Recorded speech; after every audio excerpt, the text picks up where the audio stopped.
Um, I'm so not ready.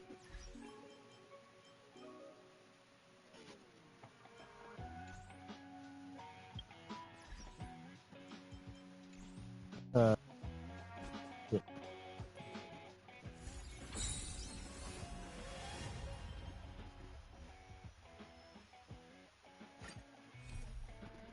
so not ready for this. I'm so not ready.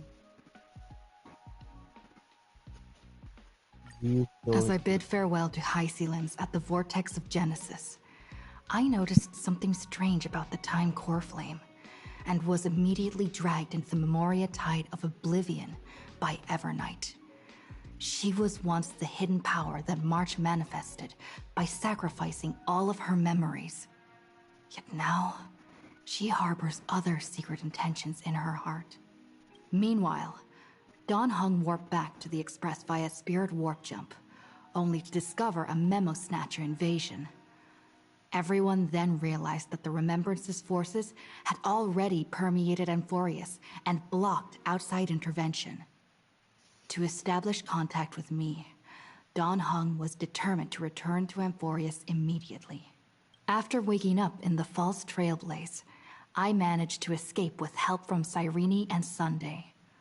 Unfortunately, Evernight held absolute control, causing me to fall into the Memoria tide once again. However, Black Swan took this opportunity to quietly approach Evernight. Dawn Hung returned to Amphroreus and beckoned the heroic spirit of Finan with divine blood. The destruction, descending from the sky, pierced through the memory zone and discovered the most hidden corner of the world. In pursuit of Evernight, Dawn Hung arrived at the charred remnants of the Grove of Epiphany. In the grove, where memories became disjointed, Dawn Hung received help from Don Feng within his memories and completed his farewell to the past. In their final moments, the Earth demigod Terravox entrusted all their duty and authority to Dawn Hung. With this newfound strength, Dawn Hung found me within the Memoria Tide. We entered the Nameless Titan's great tomb and discovered its secret. Across the 30 million cycles of eternal recurrence, every incarnation of Cyrene had come here, offering herself to the Remembrance. With Black Swan's help, we found Evernight in the depths of the Great Tomb. When all seemed lost, Evernight was captured by March's camera and trapped within the memory maze of Ides Elysiae. After several lengthy conversations, March and Evernight reached an agreement. Evernight returned March's memories, and March finally returned to our side. With every condition for the Era Nova fulfilled, we returned to the depths of the Great Tomb and initiated the final Era Nova ceremony. here we go. This place is rich with the sweet scent of flowers. Oh, Can we stay here for a while longer? shit, shit, shit.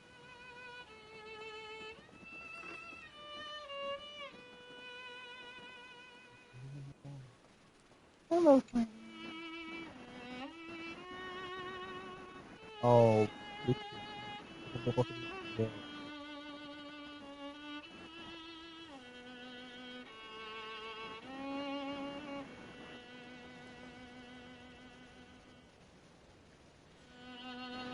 This view hasn't changed at all, has it?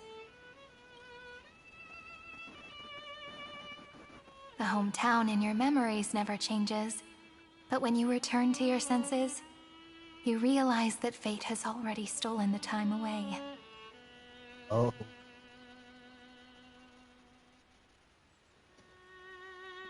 Welcome to the Trail of Genesis, friend.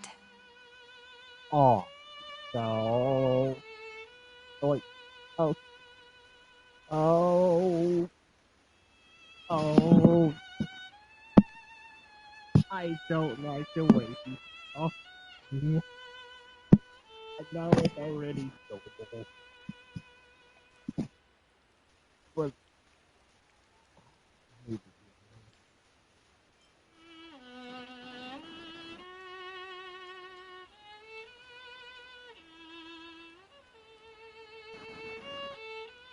Indeed, the scepter's extrapolations have reached their end, but the process of Genesis has only just begun.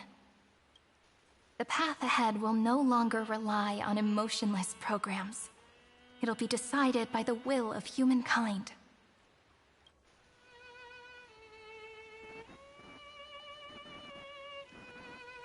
Before you arrived, I kept wondering, beyond the veil of Ide Silicii, what kind of Amphroreus is being born?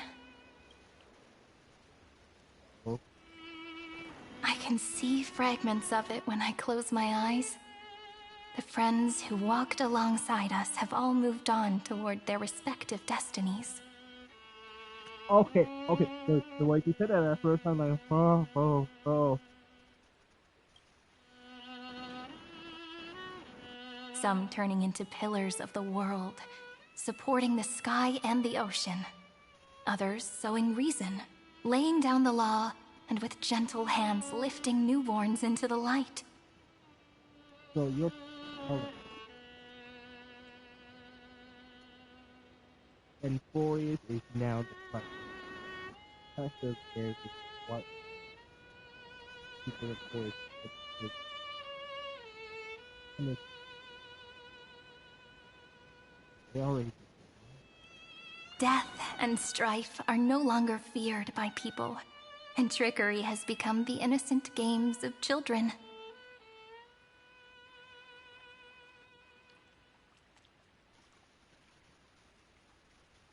Okay, I already don't like this. All beings living ordinary and peaceful lives, within the net woven by romance and passage. There's no black tide, no flame chase, and no destruction. The world on the other side of the sea is one bathed in sunlight. Wait, there's. Oh, we might directly go into it. There's no flame change journey. There's nothing to time to me. The bypass versus nothing to the. Oh, no. This is going to crack real quick.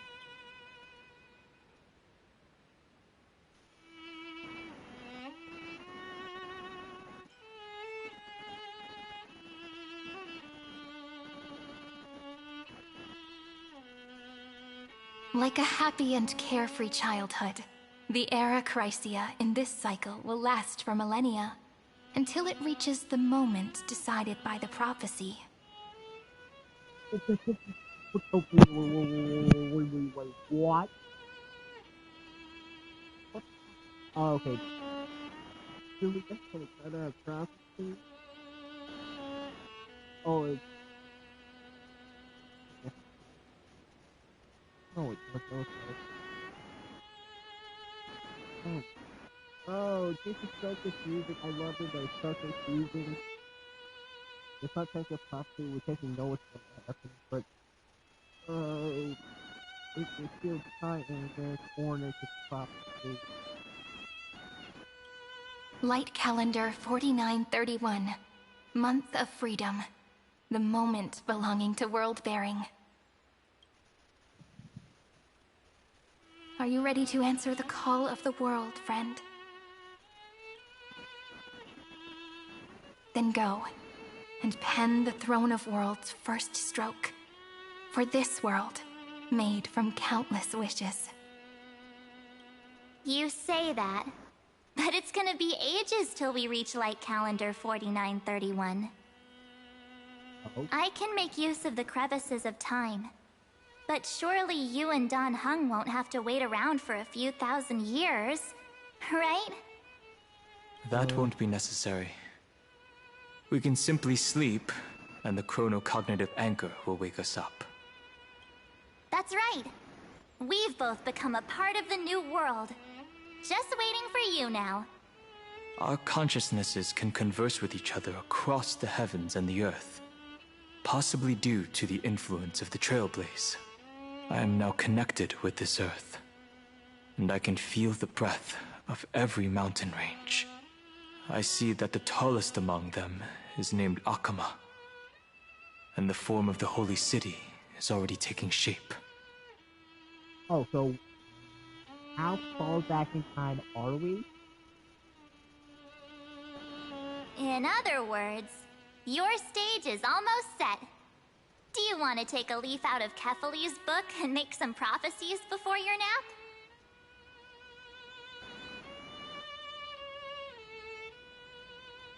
Wait.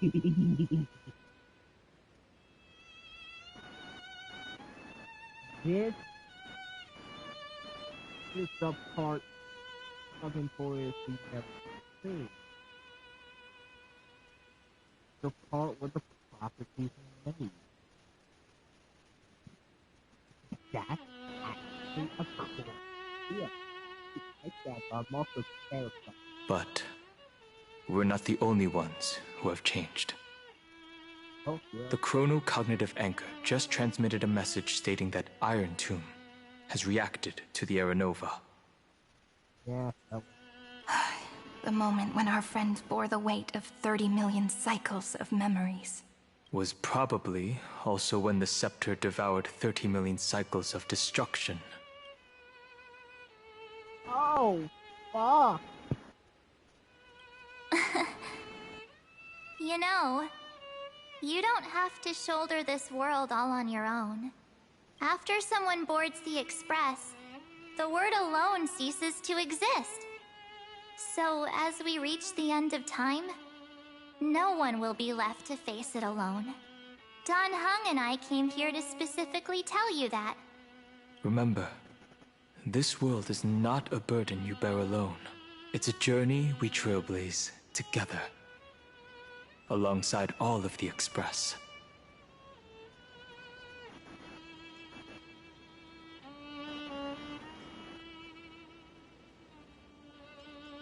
Oh, here's the thing. She let me be the protagonist for once. Wow. Wow.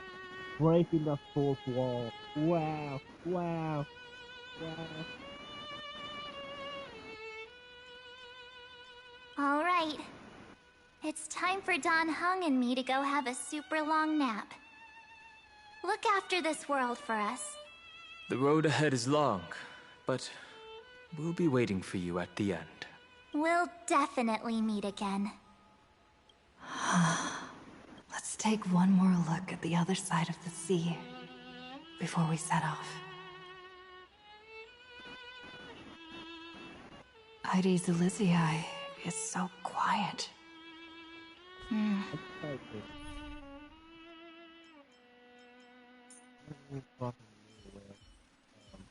This time, Just like how I remember. here we are once more.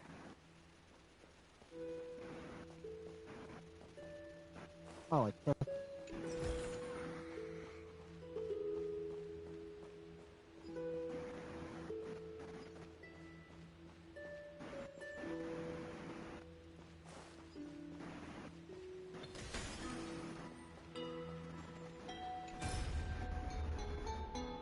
Oh, it's everything.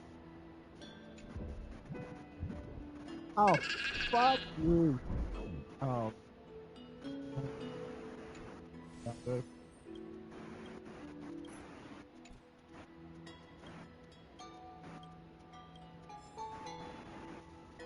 Okay.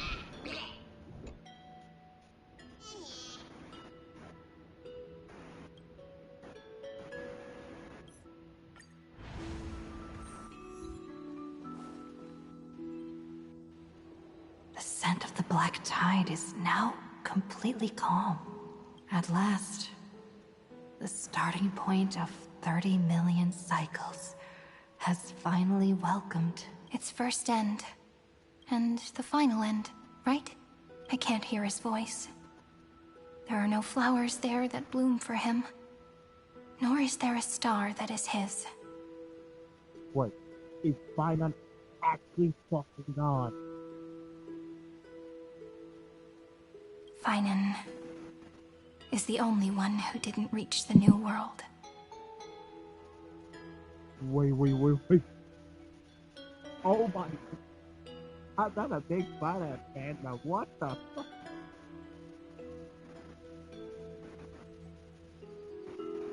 That's honest.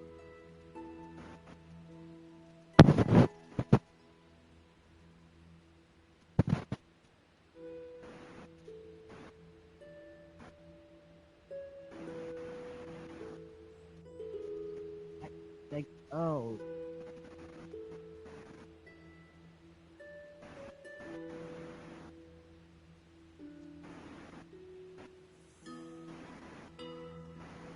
Oh.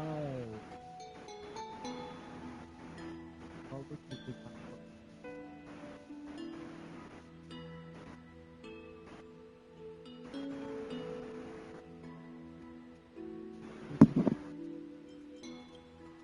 Look, the golden light that shone upon the grove still meanders between heaven and earth.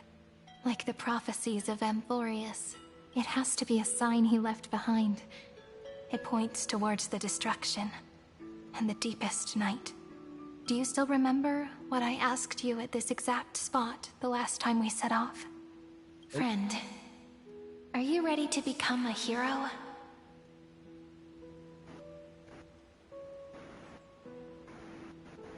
You were still burdened by the weight of world-bearing back then, still unsure of the role you were meant to play. But now, everyone has already given you the answer. The heroes of legends were just at the right place at the right time when the world needed a hero. Just like how your arrival kickstarted Amphroreus' fate once more. A person's personality is their destiny. Oh.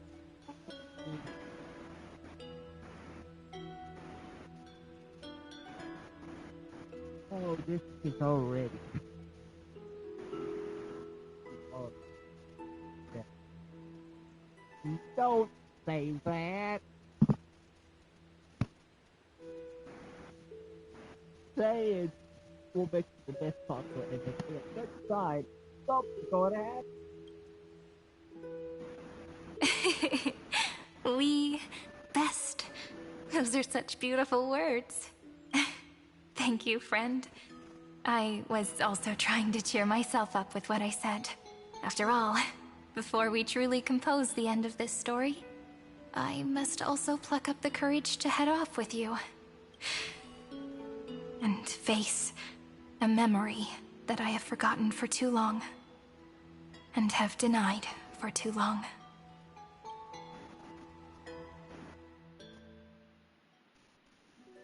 It's so dark. What is this place? The great tomb of the nameless Titan. The deepest recesses of memory. Also, the place where Cyrene was born. Oh.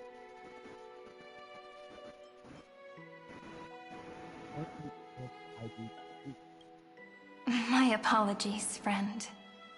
The more memories I got back along the way, the more I felt that something wasn't right. There's a sort of anxiety I can't get rid of.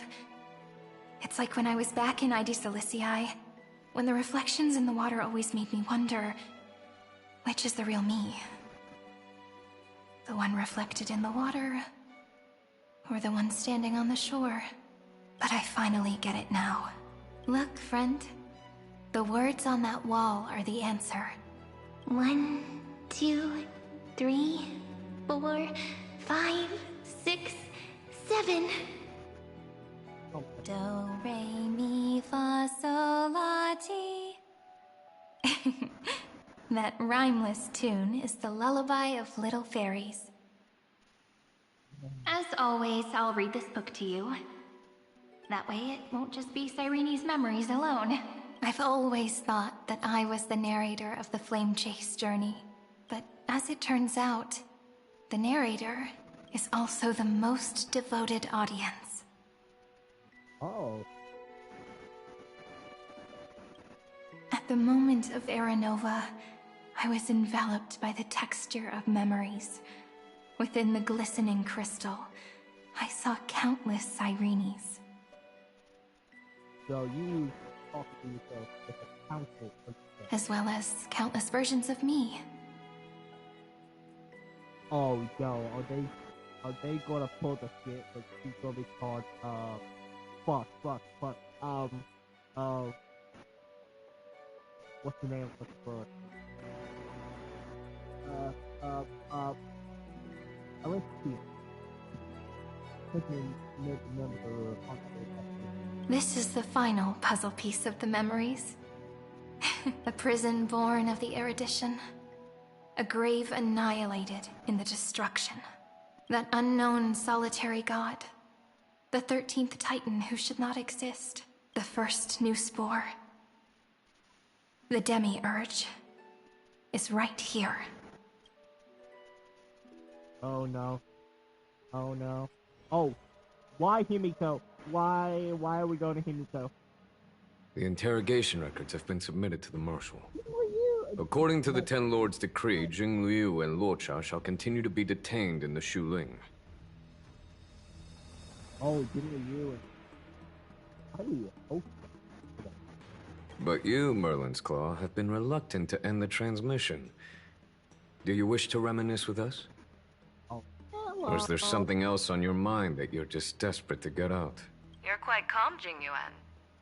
The Alliance only authorized the Law Fu to be deployed for this Iron Tomb operation.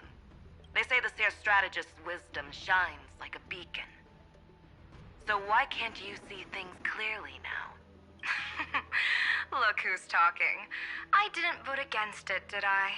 But, with enemies all around us, even a child knows the Marshal needs to keep a few Xianzhou ships in reserve. Just in case.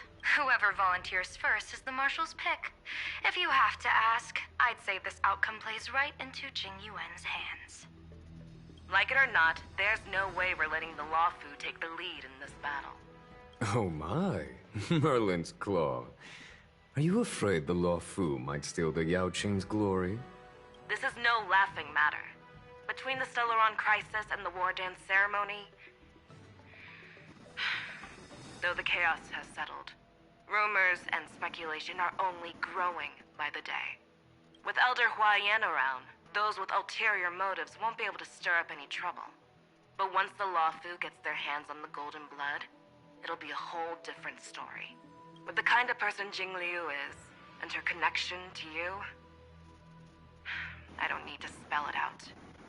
There are countless ways this could be spun into something bigger. You're overthinking it, General Fei Shao. When I volunteered for this task, I never expected unanimous support from the Alliance anyway. The Law Fu will seize the Golden Blood and redeem itself. That'll be our first win. Then we'll leverage this Golden Blood in the negotiations. Our second win. These two wins for the Law Fu will make all three of us happy. And that'll be our third win. Look, if this were a Skyfaring Commission deal, we'd be rolling in money, wouldn't we? Maybe the Divine Foresight should change his name to the Optimistic General instead.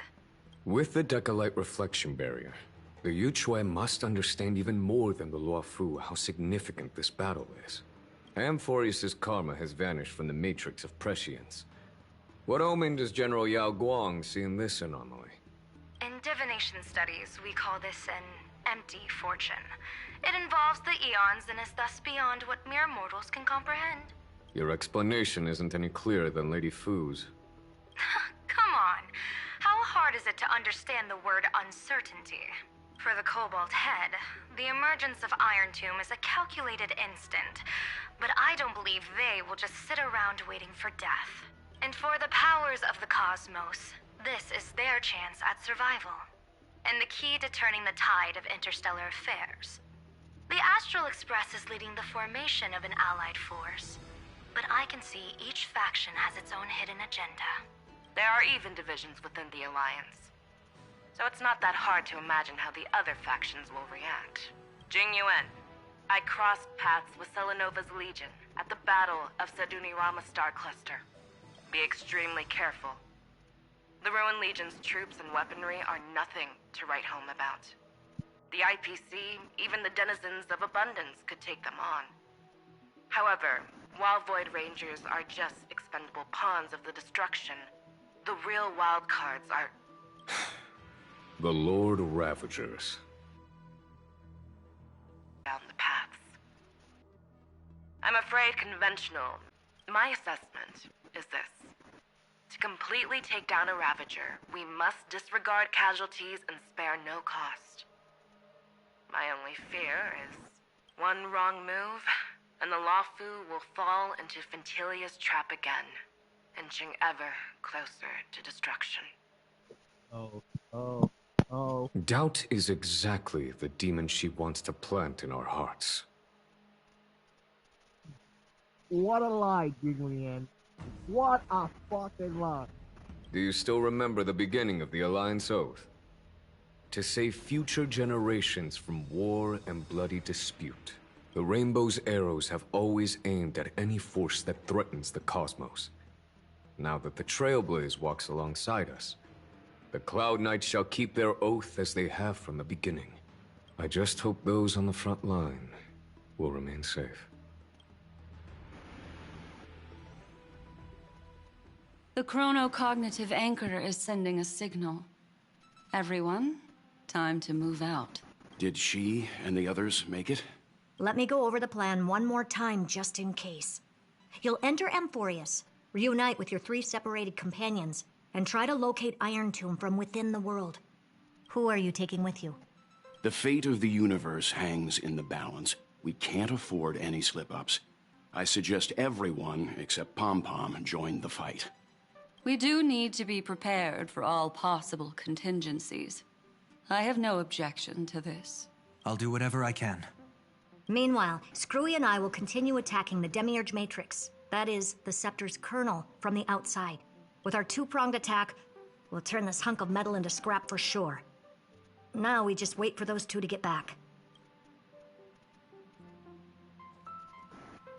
Oh, and just like that, they're here. Sorry to keep you waiting. With Planet Screwlum's help, the formation of the Cosmic Alliance to counter Iron Tomb is progressing smoothly. The cosmos has set its sights on Amphroreus, and now it's just waiting for the first shot. Well then, let's not waste any more time, Fourth Mirror. It's my time to shine! Finally off the bench! Initiating thought refraction. Please read the safety protocols carefully. Huh? Just kidding! I've already checked the agreement box for everyone. And now, destination? Amphroreus. 3, 2, 1, launch! Oh, crap. Himiko's gonna die. Himiko's probably gonna die. No, please no. I have a feeling Himiko's The flow of Memoria is so heavy here. Unlike Panagoni's dreamscape, this place has built up a true epic measured in millennia. The vortex of Genesis, where all myths begin and end. And in this new world created by the Nameless, the infinite cycles have been broken. Let's set up the Trailblaze beacon and establish contact with the outside world. I'll leave it to you then. It'd be better for me to not show myself in front of the Garden of Recollection. And, Mr. Sunday, you probably shouldn't show yourself either. Agreed. The Astral Express has landed. If you receive this message, please respond immediately. Over. This is the Cianjo Alliance. Communications normal. Interastral Peace Corporation. Communications normal. No response from the Galaxy Rangers. Not surprising. But I didn't expect the family to also stay silent at such a critical moment. That's a pretty blatant disregard from the family for Penacony's independent director, I'd say. Long time no see, Miss Himiko. It's been quite a while, Madam Jade. The significance of this battle rivals that of the campaign against Sulo. Only through victory can we disperse the shadow of Iron Tomb that looms over countless worlds. The 10 Stonehearts shall spare no effort for such a grand mission for the preservation. Madam Jade led the Intelligentsia Guild in conducting specialized research on Iron Tomb's past activities. The bad news is, The collapse of the Erudition won't just affect inorganic beings. You mean Iron Tomb can infect organic life, too? Well, the good news is, so far, its effects on organic life are under control. The infection progresses slowly, and the resulting neuropathy is non-fatal. In any case, the IPC can guarantee targeted vaccine coverage within 48 system hours in all star zones within the medical system. What about other star zones? At a time like this, are the followers of the Firmament Arbiter still trying to make a profit? I remember you, Master Diviner. Your performance during the Third Denizens of Abundance War was quite impressive. Please rest assured, all worlds can purchase vaccines from the IPC with a humanitarian discount. That's the current policy at the very least. But if the Xianzhou Alliance is willing to assist with the IPC's assets in Epsilon and other star systems, we'll have more cards to play when reiterating to the board the necessity of deep cooperation. It makes sense, since Interastral Peace Entertainment's headquarters is in Epsilon. But why are all the other worlds on the list? Places that the Elation has visited? Think of it as a long-term investment. Please understand that everyone at Pierpoint is swamped with Iron Tomb work, especially the marketing development department. At this rate, even the 10 Stonehearts can only do so much. Having some assistance from the Alliance would surely benefit the entire cosmos. Wouldn't you agree? As an old Xianzhou saying goes, those who succeed should help all under heaven. Your proposal must be decided on by the 7 Arbiter Generals. I'm just here to relay the message. In times of crisis, the Luofu will not hesitate to help those in need. However, the prerequisite is that the IPC must unconditionally assist the Alliance with emergency rescue operations in the disaster area. Of course. In the name of preservation, all for the Amber Lord. Thank you all for your selfless dedication.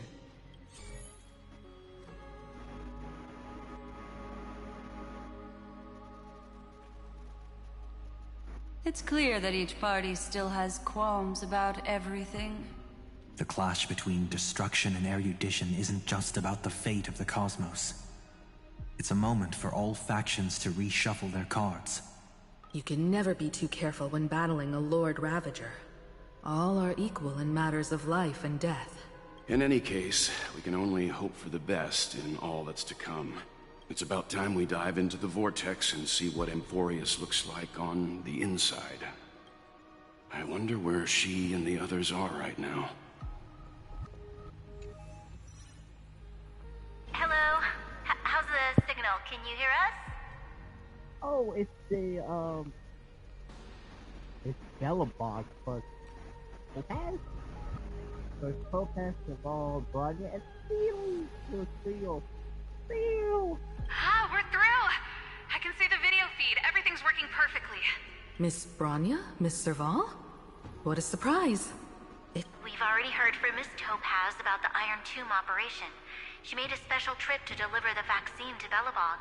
I can't believe the Express crew is at the eye of that storm. Is everything going smoothly? Don't worry, we're still following the plan step by step. How's the situation in Belobog? Yarilo 6 is located on the outskirts of the preservation barricade. While it won't bear the brunt of the first wave, there's still a risk from the aftershocks. That kid Japard and Pela are busy organizing the Silvermane guards, having them consolidate their lines and dig trenches. Zila and Lynx just got back from the Geomarrow vein production chain. Hey, do you want to say something to them? That would be unnecessary. It'll only shake their morale. Just tell them to stay safe. Miss Bronya, I'm afraid this disaster will be far more terrible than you can imagine. Please, be sure to follow Miss Topaz's instructions and make thorough preparations. Of course. We have resealed most of the engine of creation beneath the ice to prevent the will of the preservation from becoming an accomplice to the destruction. Don't worry, Miss Himiko. Belobog is far more resilient than we imagined. We really wish we could help, but Yarilo 6 has only just woken up from its hibernation. The Astral Express, standing at the forefront of disaster, is the hope for many ordinary civilizations across the universe. In the face of a massive catastrophe like this one, Relatively smaller civilizations have never had many options. But that's exactly why we have a resolve that's second to none.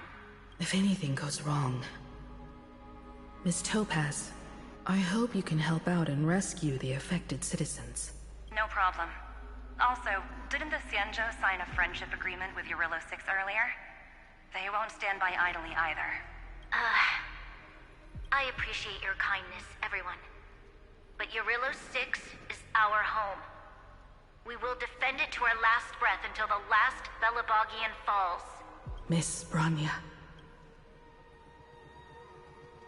May all civilizations that have made it this far on their own strength weather this crisis together.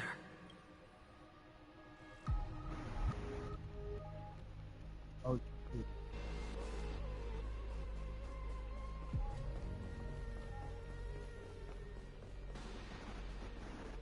I've always seen all of them.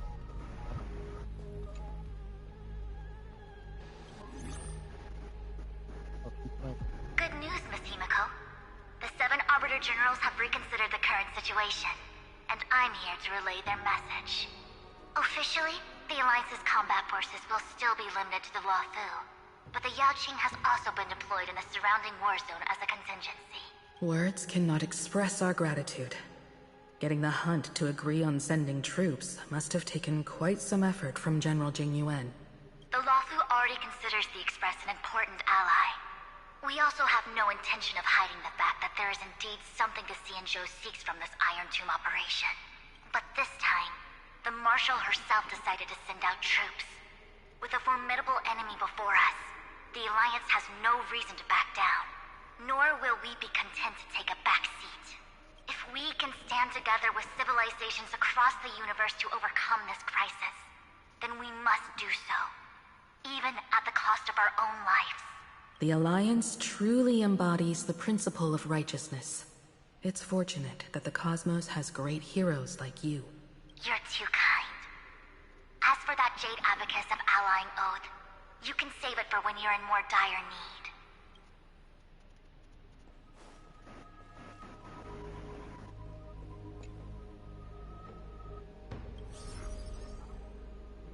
I regret to inform you, Miss Himiko, that even the Strategic Investment Department is constrained when it comes to the Iron Tomb issue. And it would be difficult to meet the expectations of the Astral Express. However, Madam Jade instructed us to look after our nameless friends as much as possible. So let me offer you all a small suggestion. Just from my personal perspective. Other departments at the IPC might also take this opportunity to extend an olive branch to you. When that time comes, I hope the Astral Express will remember that the 10 Stonehearts were willing to stand with the Trailblaze, even though we were in a difficult position. And more importantly, we were the only ones willing to do so. Sounds like a threat, doesn't it? But trust me, every word comes straight from the heart. Has the internal conflict within the IPC really gotten this bad? Everyone knows about the bad blood between Diamond and Oswaldo, but at least until now they've had an uneasy truce. Oswaldo? Until the Lord Ravager Archforger caught the board's attention. I'll leave it at that, as it's confidential information. Hope you can understand. I understand. Our immediate priority is to address the Iron Tomb crisis. Let's hope for success from the start. This might help ease everyone's pressing concerns.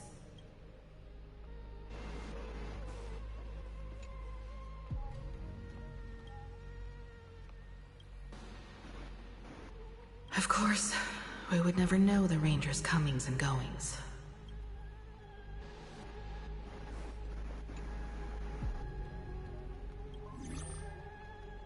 Miss Himiko, is that you? Yes? And you are... Miss Robin. Yes. I apologize for not being able to respond during the meeting earlier. And even now I can only appear in disguise. On behalf of the Penaconian family branch, I extend my sincerest apologies to everyone. We tried to request aid from the family, We essentially received no response. I've heard about the internal conflicts within the family. Miss Robin, there's no need to apologize. Every bit of strength is precious at this moment. Thank you for understanding. The good news is, since you're one of the shareholders of Penacony, the family heads have agreed to allow me to lead all Asdanian tuners to the front lines. My charitable foundation will also do as much as possible to provide support in this battle. They'll ensure that proper arrangements are provided for those wounded on the front lines, and for residents in affected areas. Miss Robin, I'm beyond moved by your spirit of self-sacrifice. The Astral Express would also like to make a promise that we won't leave any companion behind. I'm so nervous. I'm seeing too much. I'm not terrified.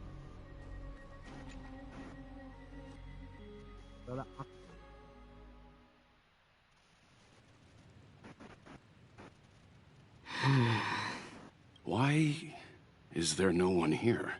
Everything in Akama seems normal. The New World was enjoying peaceful times not long ago. It seems it was even more recent than not long ago, Miss Himiko.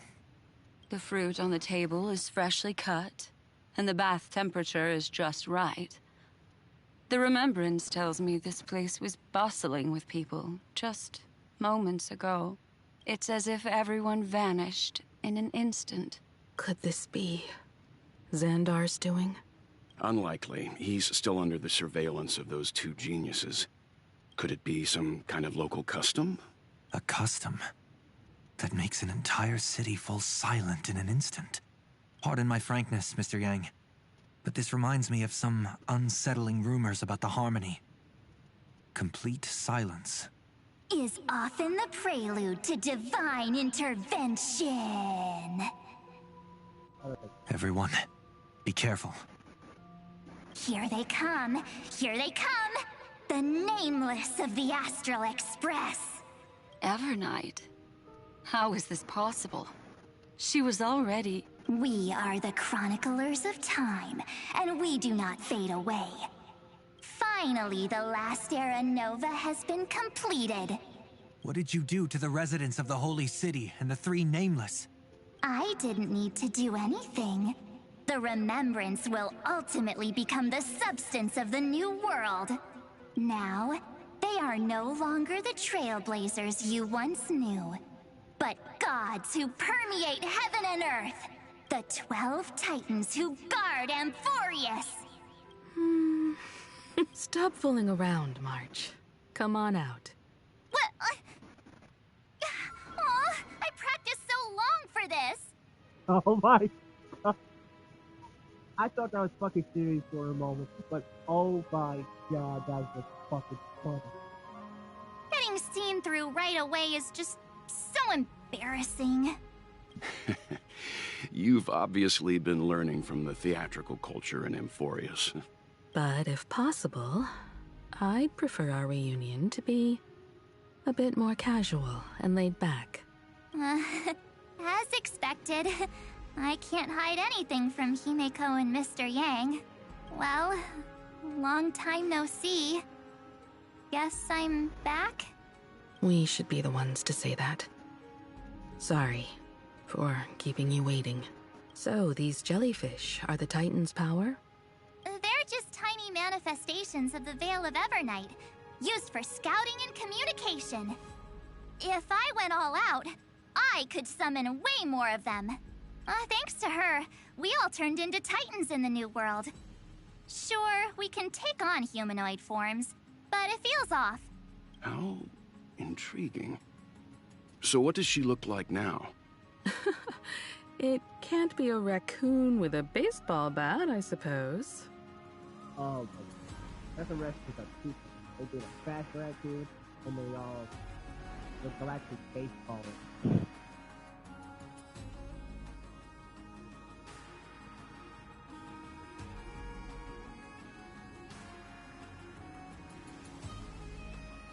I like that. I like it. Please don't add weird stuff to Amphroreus' lore.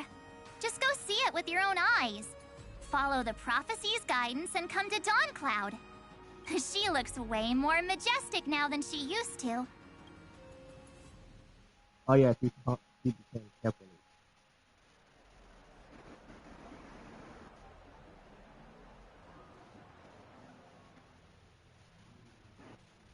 Unbelievable. All the residents of the Holy City have gathered here. This isn't just a gathering. It's a pilgrimage. The people's expressions are resolute, devout, as if waiting for a miracle to descend. That colossal deity is her. She has become the pillar of the world. Surprisingly authentic. Being this serious is quite unlike her usual style. Those people didn't disappear. Instead, they've answered the call of the prophecy and come to witness her awakening. Our good buddy now bears the weight of the entire world. And every breath they take is intertwined with Amphroreus' destiny. Awakening? Has she fallen into slumber? Yeah. After all, with such a huge time dilation between inside and outside the scepter, this was the only way we could wait for everyone. Time watches over yesterday. Earth guards today. And when the Trailblaze steps into Amphroreus once more, the slumbering deliverer shall awaken, and then bring the prophecy of tomorrow to this world. Come on, everyone. Let's get closer to her. Watch how the world-bearing prophecy changes this world. Oh, it seems the kids are already miles ahead of us at this stop. All the more reason we can't afford to slow down our pace. Let's go witness this moment for ourselves. Majestic. Speaking of which, I once caught a glimpse in Sleepyhead's memory of her transformed into a towering Tathalov. Could it be? No way. That was just a nice dreamscape. Ugh, at least nice for her. If they are the throne of worlds who bears the weight of this world, perhaps they could guide a traveler still wandering among the stars. Citizens, behold! Our last Titan, the world-bearing deliverer, is about to awaken!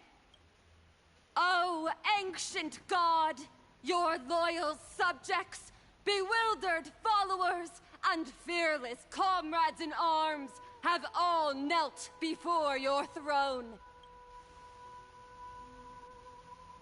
Awaken from your eternal slumber and bestow upon the world your divine prophecy! Please guide us! Show us how to embrace this beloved world as we welcome that distant dawn! To walk the path of a mortal as a god, or to bear a divine burden as a mortal.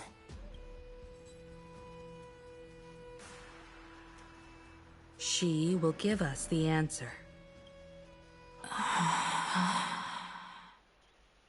But I am not the deliverer.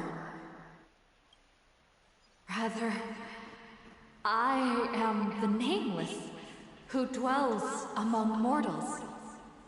That voice is definitely her. I heard your prayers. The core flames flickered and dimmed, and the age of the gods met its end. So flow, golden blood, flow. I'll bestow it upon you, returning it to the true masters of this world. Stand with me and become heroes.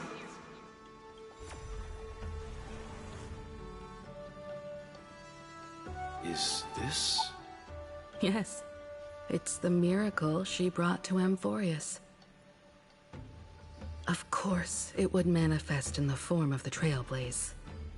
Golden blood, raining down like a storm! The prophecy has descended, and the Titan commands us not to be supplicants. Hello, Zoe. So far, going pretty well. Still pretty anxious about the story so far. It's very intriguing so far. I am severely nervous.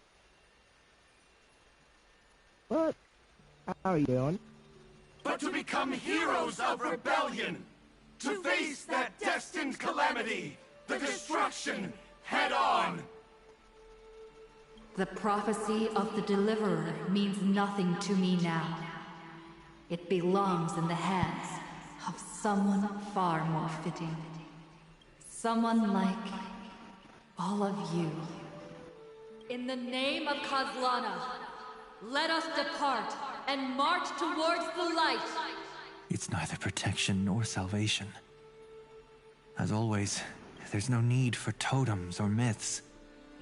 Humanity's most primal faith is that instinct named survival. Yeah, the survivor instinct always is real. I just kept humanity alive for so long.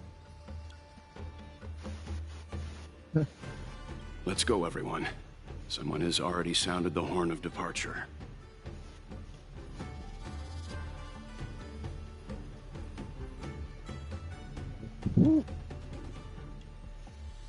So much and so little is happening so far. Yeah, I am terrified.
Okay, I'm back. I'm in intermission.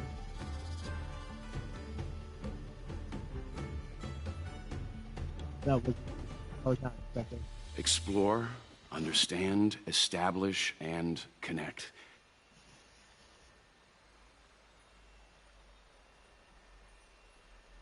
Together, let us blaze a trail for the destiny of this world.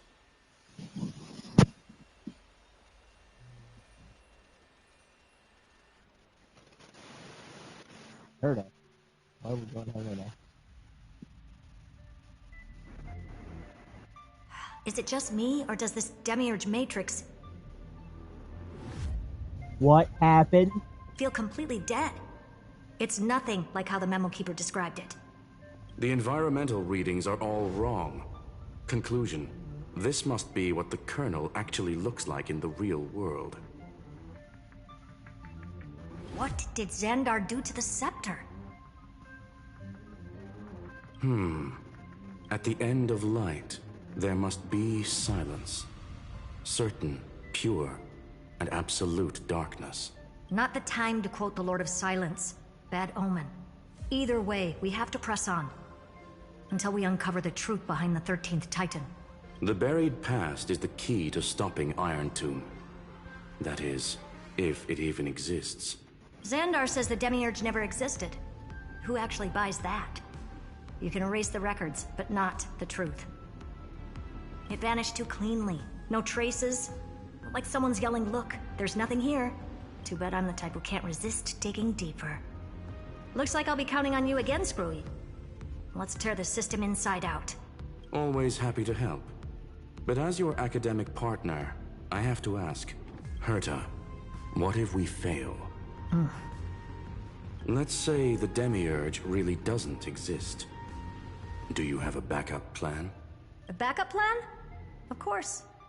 If we can't find the key, we turn the lock into the key. That plan's cost is incalculable.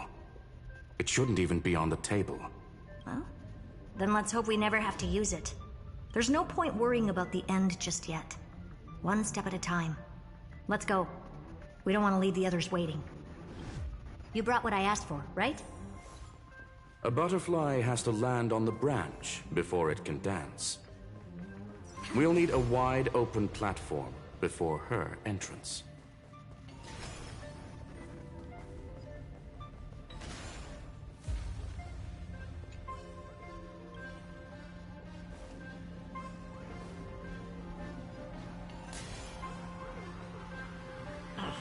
Just use that thing over there, Zag. What a dumb name. I hereby rename it Herta's Big Hand. Haha!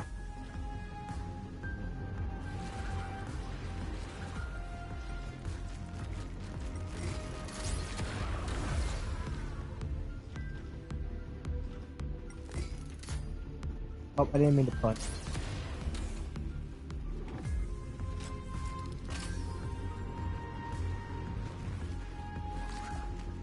Early kick. Oh, I want to take you. Oh, it's a beetle.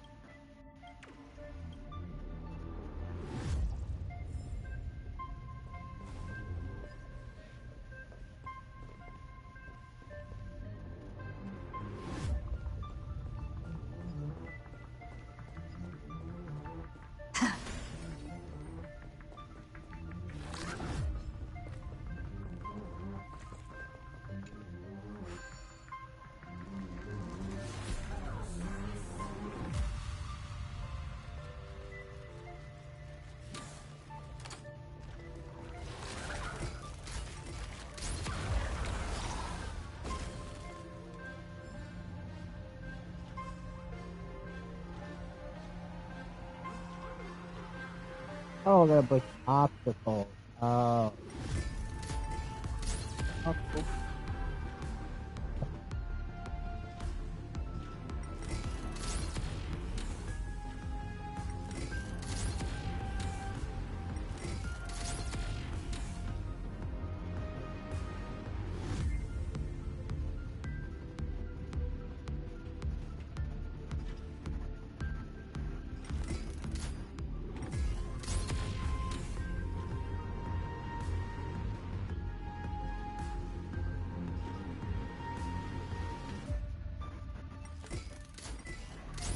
Herta's Big Hand is what I call power.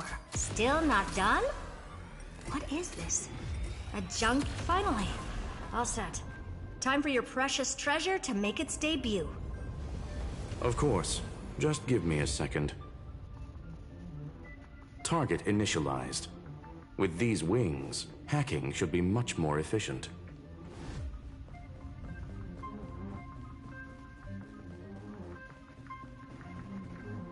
Oh, a classic nuclear heat engine.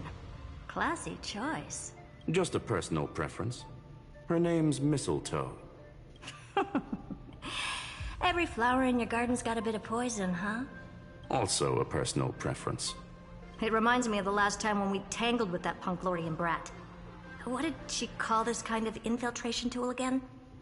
Right. Dirty data shell. It wraps around the kernel to fool even top-tier firewalls. But yours is way too clean. Not even a hint of real-world grit. Herta, your tone is unusually emotional. Suggestion. Let's get back to the topic at hand. I thought we were done with that conversation. Unfortunately, current conditions won't let me ignore any variables. Especially the most important one.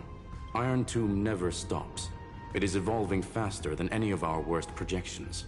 Every instant in the Eon's calculation is like a sword hanging over the cosmos. Every move humanity makes could speed up its arrival. Which is exactly why we can't mess this up. And now, Droidhead wants to hand down judgment to the poor cosmos again. Border Star Trade War, Emperor's War, Rupert's death. Every time their instant arrived, it meant another bloodbath for humanity. But in this ultimate battle of erudition, you and I are supposed to be players, not pawns. If you choose to burn yourself out as a resource, then everything we've worked for means nothing. Herta, the cosmos won't just stand by and let a genius throw their life away. And neither will I.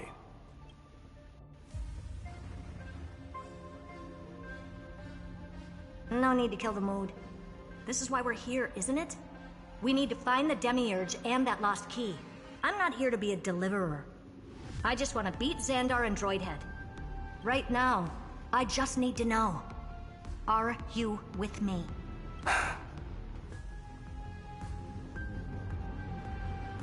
I actually...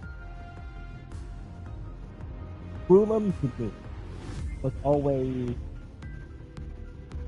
kind of one-dimensional.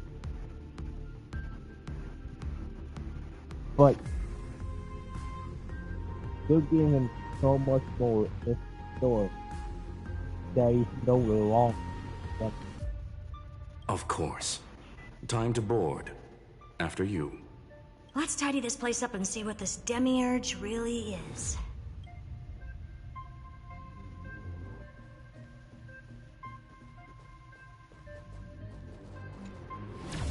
Let's hope this Matrix is better organized than the Emperor's junkyard of a birthplace.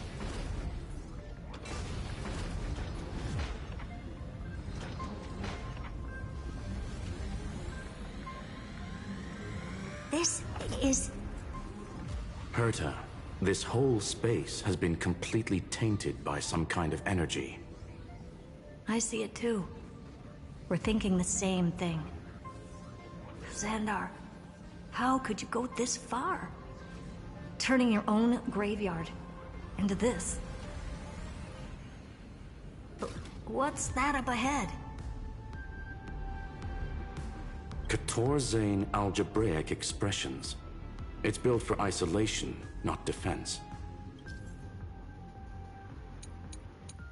So basically, the door to the tomb, right? Great. Let's find the handle. I'm picking up multiple independent signals with the same data structure as the barrier. Projection. We can hack the terminal, reverse the computation, and turn it into an attack. Classic move. Use their own systems against them. Take us to the nearest one.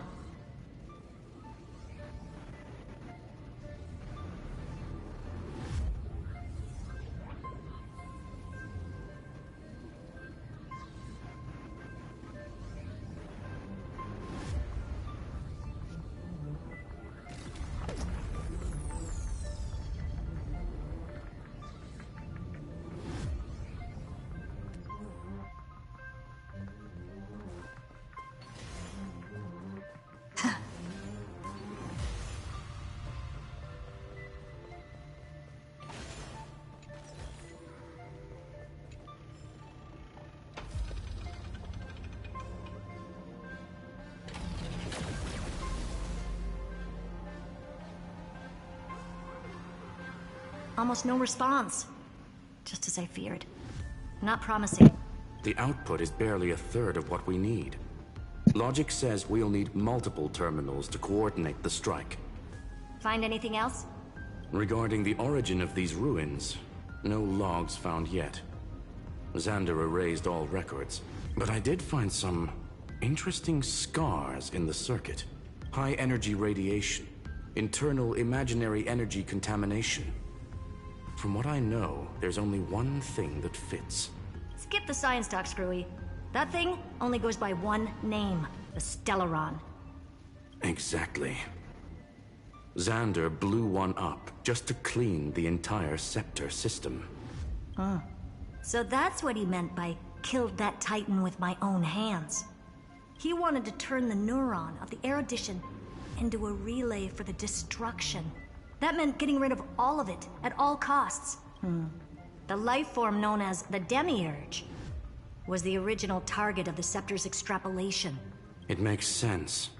Evernight calling it the first new spore confirms this viewpoint. The prime mover of life. That's what Scepter Delta ME-13 was originally tasked with. Even after it got scrapped, the query kept running. Yet the true value lies in the process of solving it, not the answer itself. Then, does this mean finding the Demiurge is hopeless?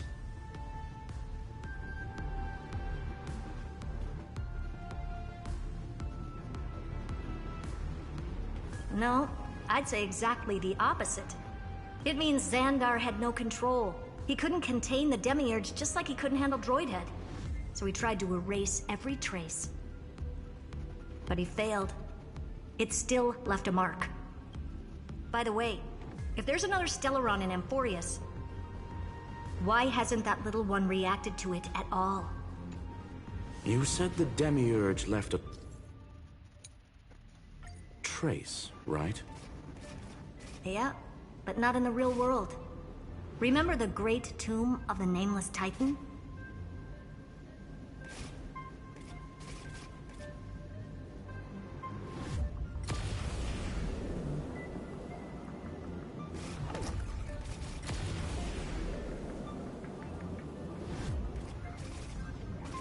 Nope, up, flat.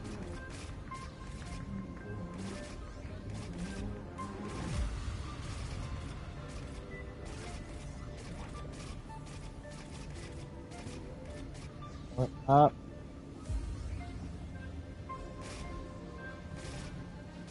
Bree, why did you make this what the fuck girl?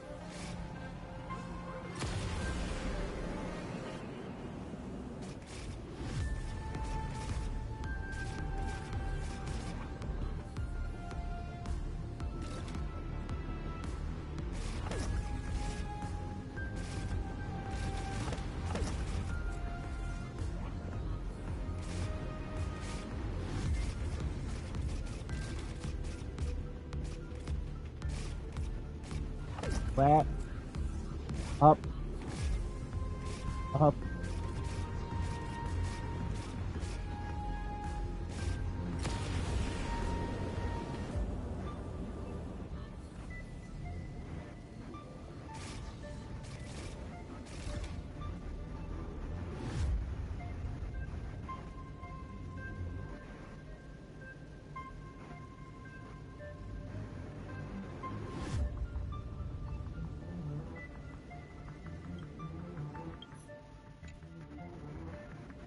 I think I stuck at driving this time.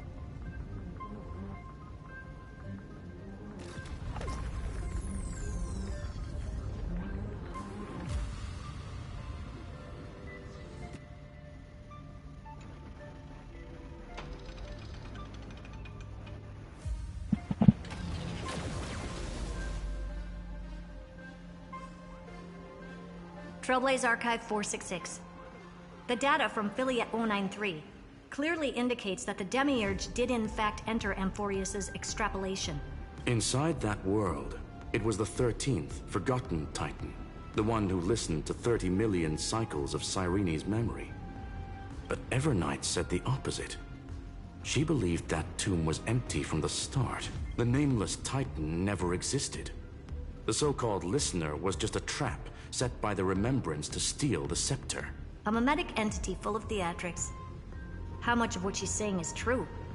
Would an Eon really speak in circles like this? I doubt it.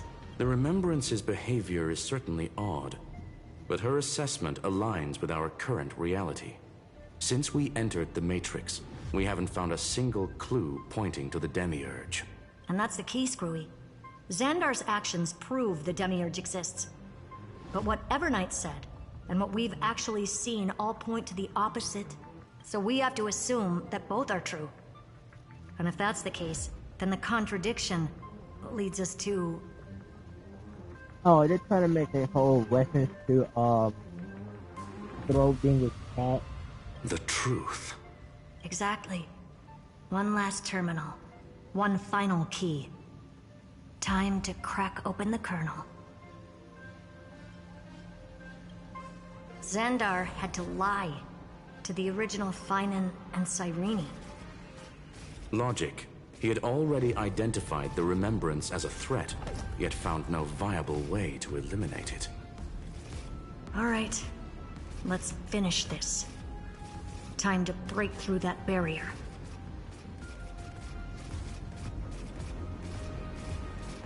Up. Up. Up. Go up.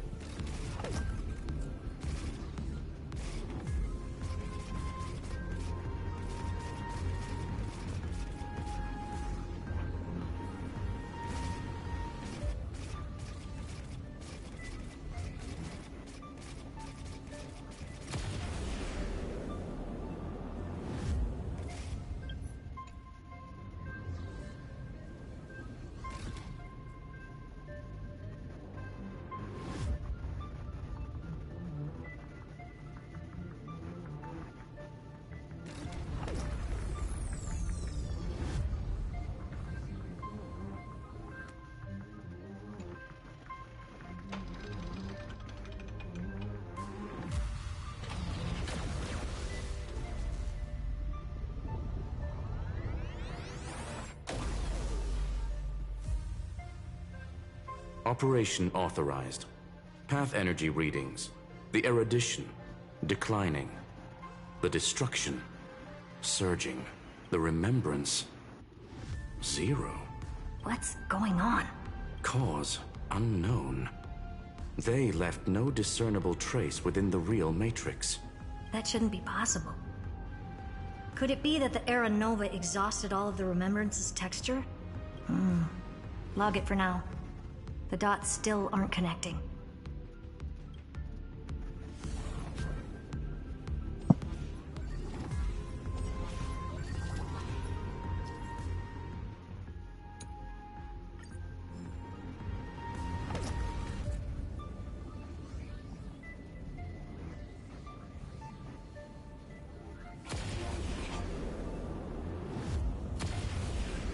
Quieter than I thought. I was expecting a full-on aerial brawl. It's advised to remain vigilant. The destruction's levels are still rising. Huh? What's the matter? Interesting. I just picked up a signal from the Exo myth.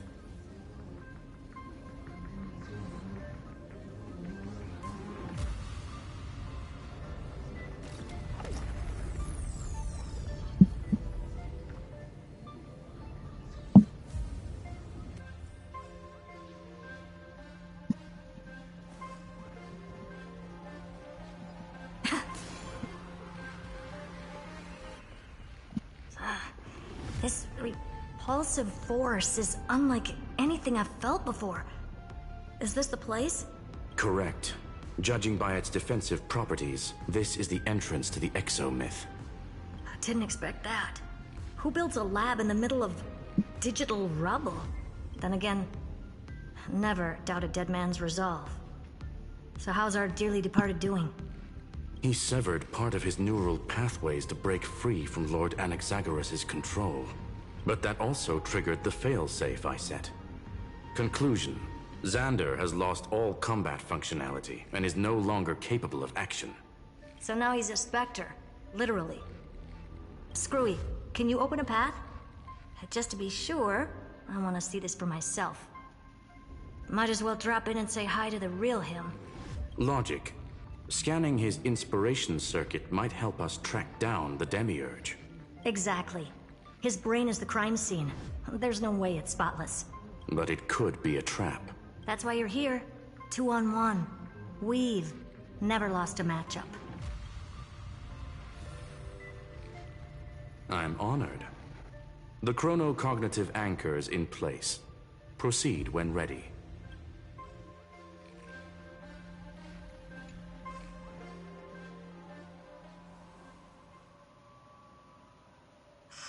I knew it. The one thing I didn't want to happen. He's not here. The coordinates are accurate. Xander is still here. However, his position is shifting rapidly and chaotically. This pattern doesn't match any known shielding technology. It's his domain. Stay alert.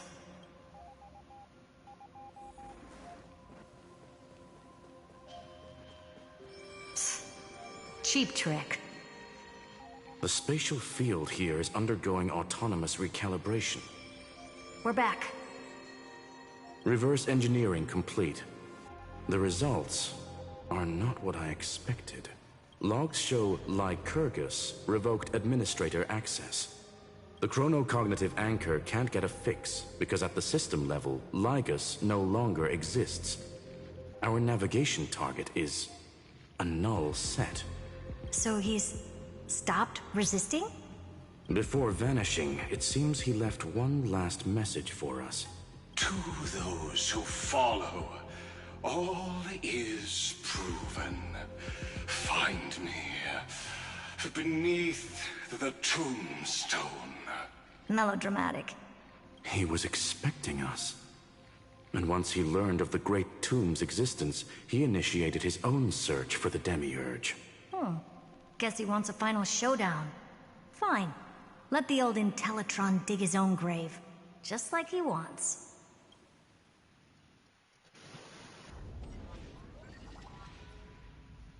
To be in the purest light is to be in the purest dark. Nothing exists there. The Scepter's mainframe. Or maybe we should now call it the Lord Ravager's placenta. Unfortunately, we still haven't found anything. Really? I don't think so. Not finding anything is our biggest find. Please elaborate. If the Demiurge was destroyed, there'd be at least some bits of it left. I don't buy that a Stellaron could have blasted all the traces away as cleanly as a scalpel. As I said before, its disappearance is too clean. If the garden hadn't stirred the pot, no one would even know about the Demiurge's existence. We're talking about the Scepter's original extrapolation goal. There's no way that nothing of it was left behind. Or we can look at it from another perspective. If you were Xandar, would you be this obsessed with a concept that poses no threat? Would you guard against it at every turn? There is the possibility that he's naturally meticulous and hates variables. That does track with the impression he gave about himself. But Xandar shut that theory down himself just now. Choosing to act, even if it'll cost him dearly. We know that feeling well. The unknown is right in front of us.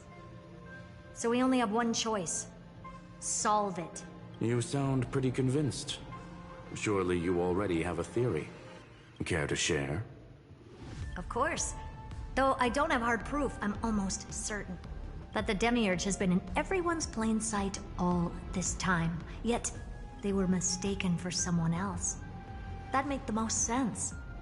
Why was the room empty? Because the person locked in there had run away ages ago. But they were weak and small and had no presence whatsoever.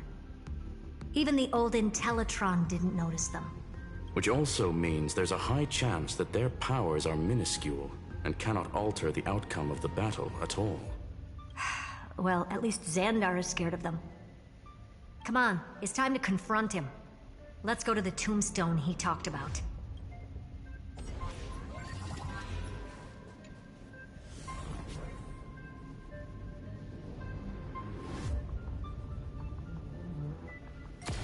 What a mess. Total devastation. He sought to bury the truth beneath absolute destruction. Logically sound, but ruthlessly extreme. Still, slim chances doesn't mean no chances. I've hunted down a single grain of sand in the universe before. This won't stop me. Calculation results. Your backup plan has a success rate infinitesimally close to 0. Which means it could work, no? This is the place below the tombstone. Let's open Lygus's coffin like he wanted.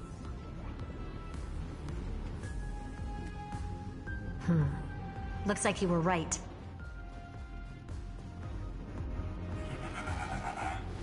Nothing but a head left? Well, who'd have thought you'd look this bad in real life? My elated greetings. Welcome, you two. I'm very happy that you responded to my final words.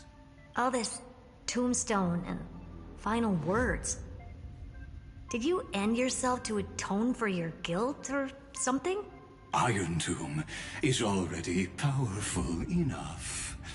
I just need to wait. I remain here only to share the joy of discovery, and also to congratulate you two on reaching the same conclusion as me. The conclusion regarding the truth of Amphroreus's heart. End this charade already. That Amphroreus's heart you're talking about is just a missing demiurge. And its corresponding vessel was this very scepter. You interfered with the experiment and made Amphroreus's body into a hollow shell, all to incubate Iron Tomb within. That's why you either killed or kicked out all of the Memo Snatchers. You wanted to eliminate any chance of a consciousness coming into being, no matter the cost. Even the strongest wall can fall to a single crack. The memory of betrayal has been etched into my heart, and I will never show mercy. Now, the perfect vessel has already fused with Amphroreus's body. Unfortunately for you, the answer is all but revealed regarding who the Demiurge is. Then let us share the joy of discovering the truth. The last secret of the saga will finally dissipate here as we reveal the truth behind Phileas 093's disappearance. A lie by the remembrance.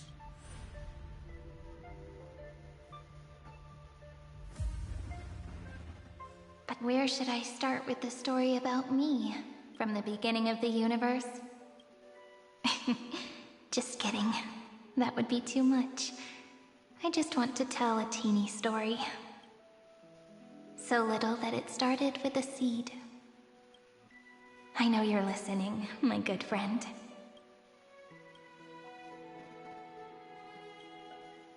The god in my dream told me that the world sprouted from a seed. It grew into a great tree named Amphroreus, and time became its branches and leaves, basking in the light. What a coincidence. Dappled light coming through the leaves is my first memory as well. On a very ordinary early morning, beneath the village's biggest tree, the daughter of Ide Silicii quietly came into this world.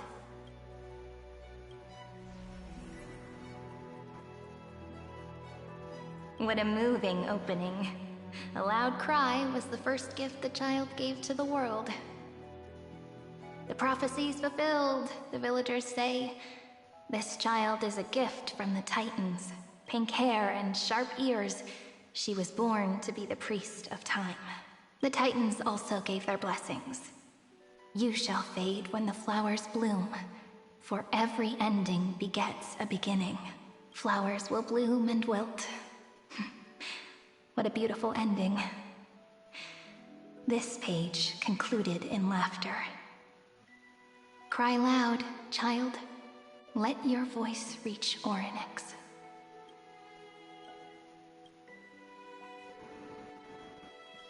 Anyway, I don't like tears. Time quietly flowed by in the midst of laughter. The wind from my hometown caressed the ears of wheat, and there were swings, wind chimes, the sea, and the little fairies off-tune a cappella songs.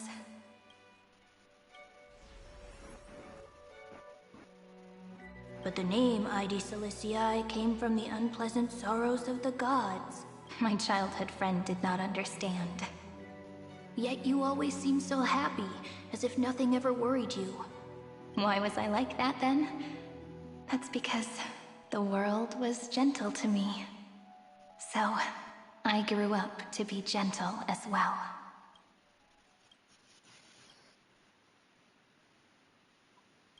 But Fate was fickle, and it urged the child to grow up. To grow bigger and bigger, and to go to places far away, just like how the crumbling world could not preserve an eternal hometown. Just as the ballad blown on the breeze says, losses are a constant on the flame chase journey. Oh, whose ears are pricked up now? You definitely heard me say this sentence a lot of times. You know that the story starts to deviate from here. Aren't you looking forward to it? Then let's get started. The hero's journey crosses through the long night, through tears and laughter, and once again heads towards tomorrow.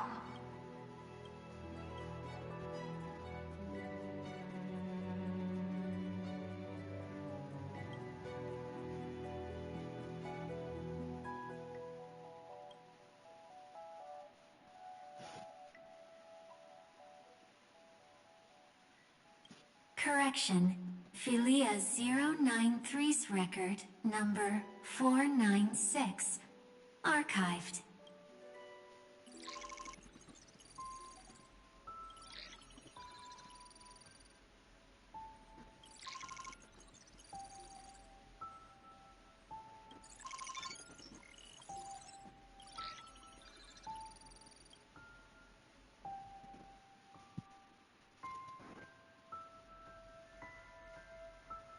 Hi. Miss me yet? I'm just messing with you. This is the first time I have met you. And it looks like it'll also be the last. Philia 093. Since we don't have all day, let's get started, shall we? As always, I'll read this book to you. That way it won't just be Cyrene's memories alone. Oh, the music. Oh, that's good. Where should I start this time? Let me see. No typing here. Formatting complete. 093. Size. Grayscale. Proportions. Threshold. Outputting analysis result. Philia 093 equals Peach. Peach's record, number 8128, archived.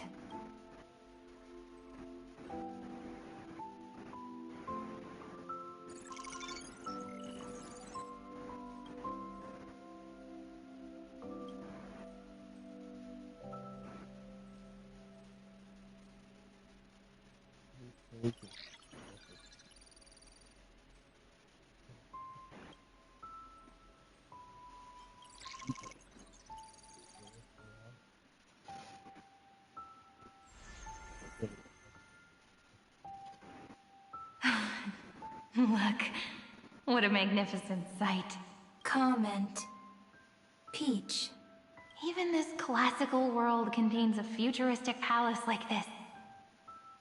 Would ID Silicii end up looking like this after a few thousand years? Conclusion.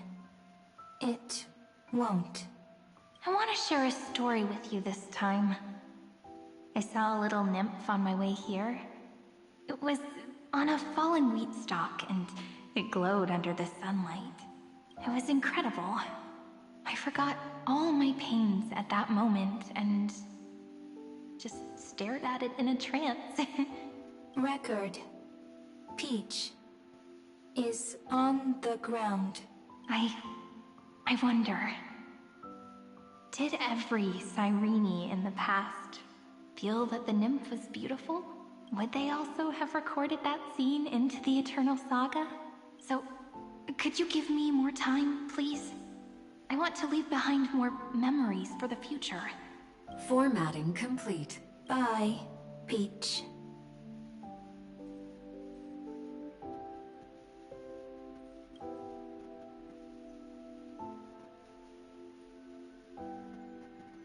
Peach's record number. As long long as I record every page of this story and tell it to you, Amphroreus won't be forgotten.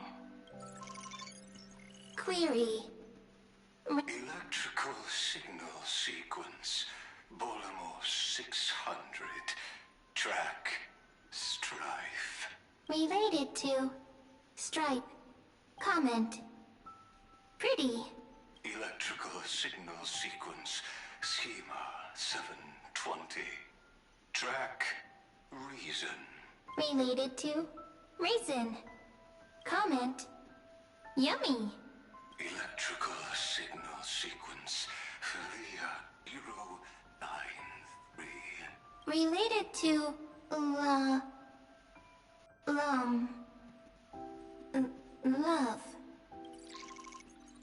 Comment.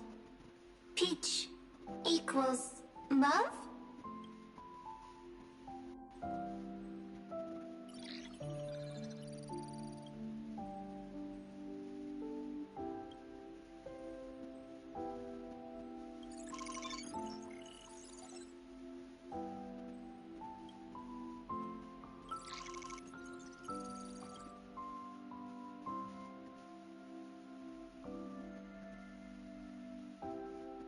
Formatting progress 94.423%. How many times has it been? It faithfully fulfills its duty, activating and formatting. Conclusion. Progress. Bad. Peach. Don't cry. Process error. Analyzing. Process error. Comment. I'm here. Process error. Analyzing. Really? Are you encouraging me? Thank you. I'm sorry for making you see this embarrassing side of me. Record. Peach doesn't like tears. I'm suddenly reminded of my childhood for some reason. When I was hiding alone next to the tree hollow and wiping my tears away, a little fairy popped out, just like how you did. It had long ears and fluffy paws, and it pulled me into the tree hollow, where, to my surprise, was a forest. Let me tell you the story of the Membrance Maze. A group of cute little friends live in Id Silicii's forests. Their names can be connected into a song. 1, 2, 3, 4, 5, 6, 7. Do, re, mi, fa, sol, la, ti. Formatting complete. Bye, Peach. Note. Little Peach. Crying alone. Little fairies. Friends. Peach. Memory. Saved. Little fairies. Good friends. Bye-bye.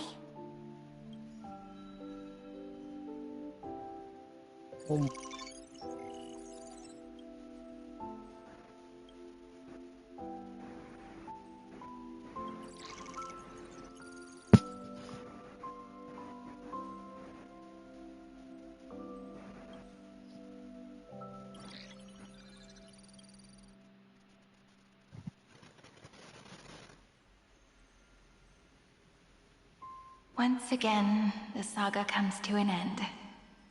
Everything is deathly silent, just like this very moment. Shh. You speak. I listen. This time, too. Sitting together. Now that I look back, there was a period when I got really sentimental. Peach. Strange. Why unhappy? Formatting progress 73.998%. I'm here. Don't be scared. Process error. Analyzing. Won't allow it to interrupt you. No need to feel sorry for me, good friend. If there are no new blank spaces, How can a saga continue? Blank spaces. What's that? I'm actually really lucky, you know. During the long years I've spent waiting for the Deliverer, I've always had you here as an audience. Now I can rest in peace in the past. As for when tomorrow will come... Oh no. No. I'll have to ask the next Cyrene to continue our watch. Peach left. Oh my... Oh. Then... If there are no new blank spaces, how can a saga continue? Needs new blank spaces. Next, Cyrene has blank space. Oh, Peach, don't be scared. I'll help you find blank space.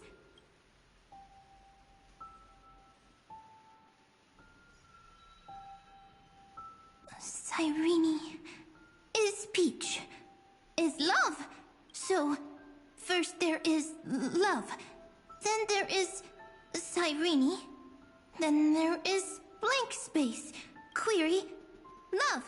The developmental trends of the erudition have nothing to do with creating a consciousness. Those underlying principles are, in fact, contradictory. Not having a consciousness means not having the foundations of a heart, making them unable to obtain real emotions. Consciousness? Emotions? Feel sad. Oh, I don't understand. Query... Cyrene? What could be behind this door? Glittering crystals? Or a beautiful world I've never seen before?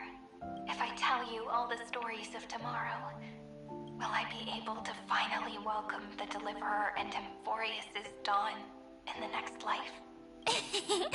Key, door, story, happy, Peach, Cyrene, little fairy, like, yes, right, query, memory.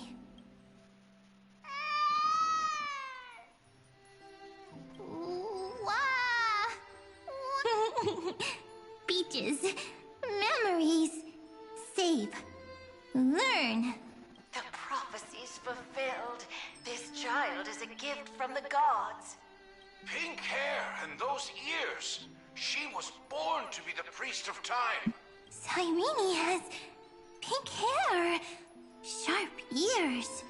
You shall fade when the flowers bloom, for every ending begets a beginning. Cry, child. Cry aloud. Let your voice reach Oryx. Cyrene is a girl, a priest. Easy. I can. I learn. Anyway, I don't like tears. But the name Ides Elysiae came from the unpleasant sorrows of the gods. Yet, you always seem so happy, as if nothing ever worried you. Cyrene doesn't like tears. Always happy. Of course, because the world was gentle to me. So, I grew up to be gentle as well. Cyrene is gentle, likes beautiful things, can write stories. Easy. I can. I learn. Just as the ballad blown on the breeze says, losses are a constant on the flame chase journey. But even if all is lost to the wind, some things won't easily change. Like my height, Treeby's innocence, and Aglaya's beauty. Cyrene. She can't grow up, but she can talk. After all is lost to the wind, she will stay behind. Cyrene is at the end of every sentence, always laughing, like a little tail. Simple.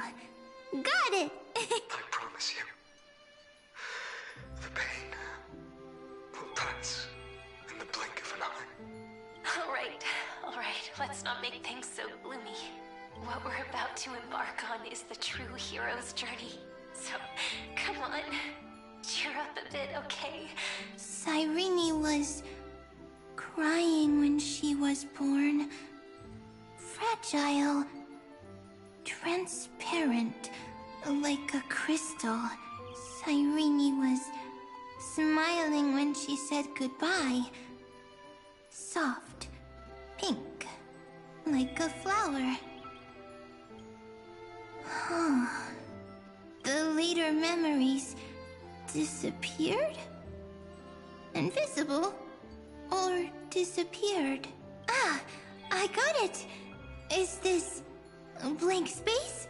So, next Cyrene is blank space. Then, as long as there are two Cyrenes, then there will always be blank space. And Peach will always be here. I see. I get it. I get it all. Cyrene's memories. I will preserve them all.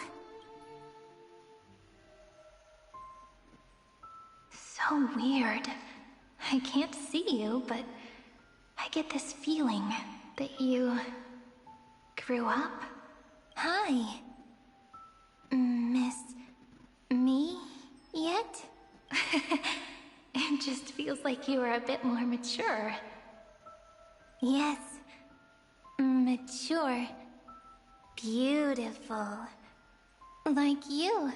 Now, I can listen, talk, read, and write. I can dance.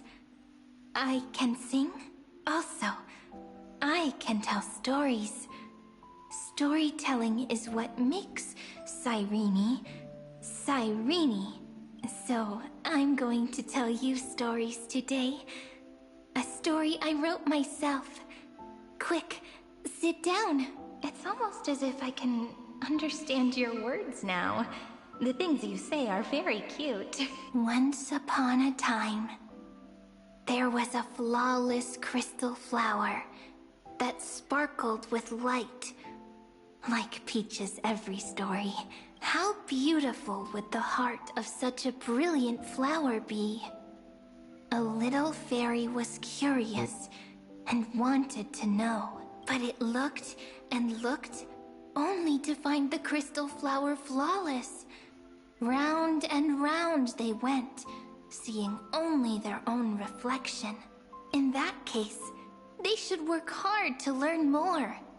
So the little fairy came every day to sit next to the crystal flower and think about the answer.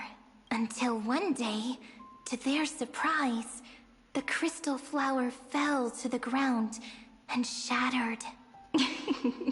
The little fairy was so sad, but they immediately discovered that there was a light among the broken pieces. What could it be? They didn't know, but it was a good light. It was bright, warm, and happy, and I knew it was love. Love brings everything together, and it brought you and me together. So Peach and I will always be together. What a nice fairy tale. I'm giving it to you.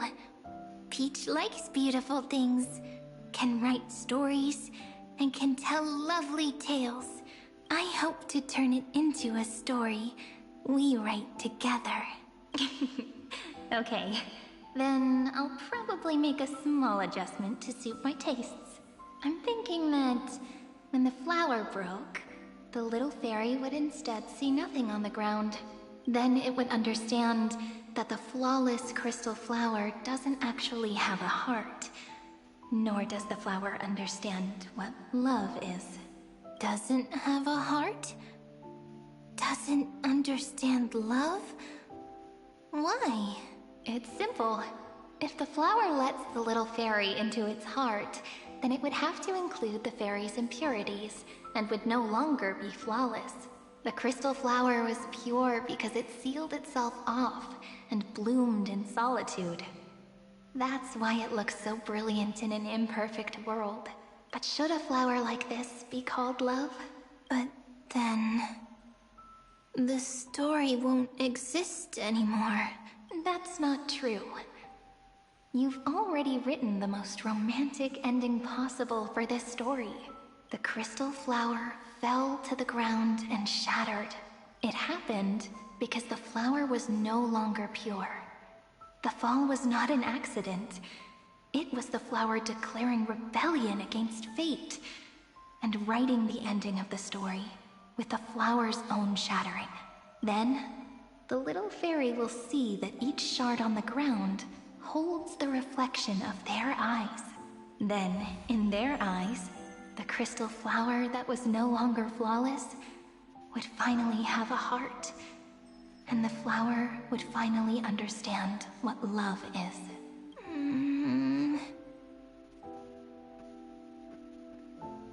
Peach's words...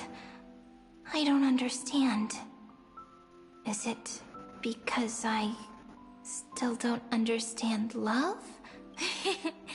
But it's fine. I can learn. Right. Query Cyrene. Electrical signal sequence Philia 093. Why didn't I think of this? I don't need to do it alone. I can ask Peach to teach me. What is love?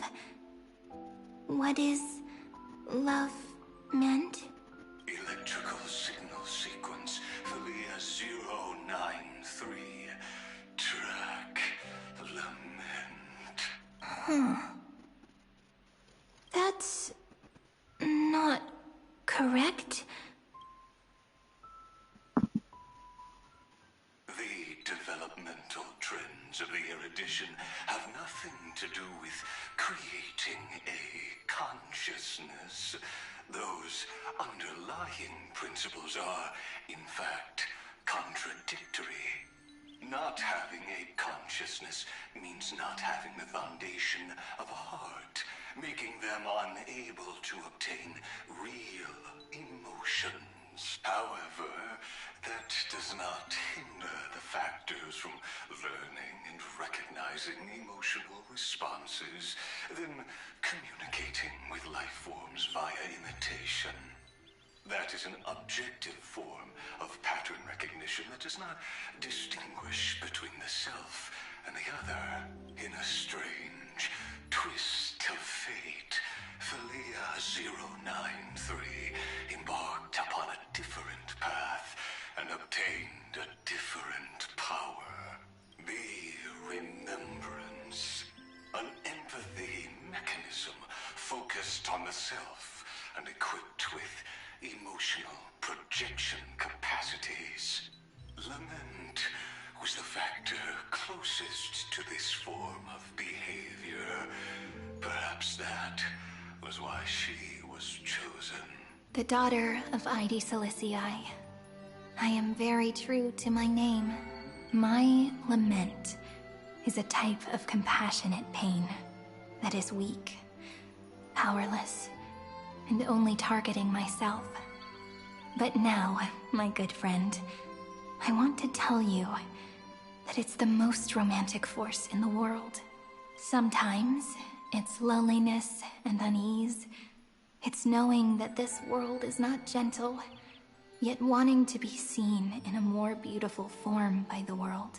Sometimes it's unwillingness and regret.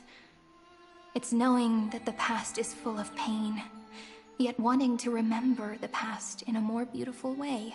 And sometimes it's a bottomless well of hurt, a destruction that can stain the entire world. I bid farewell to this beautiful world, unwilling to become the Black Tide's vessel, for while the end of hatred is a blazing inferno, lament can drown out everything in muted silence. It's so unreasonable, isn't it? Yet when hatred drove everything apart, and love did not yet exist in this world, only lament, the first emotion that fought against the pain of separation, could stall the destruction steps. Then, it would catch up to that journey where all is lost, carefully picking out stories and writing them down in trepidation. Look at these stories I wrote. Every page is full of tenderness and joy, but only the author knows how much struggle and agony lie beyond the pages. But I am no author. I'm a girl who'll never get to grow up. I only tell stories that people like to hear. In them, the world tucks away its scars and smiles for all to see. My entire life spent inside this little story.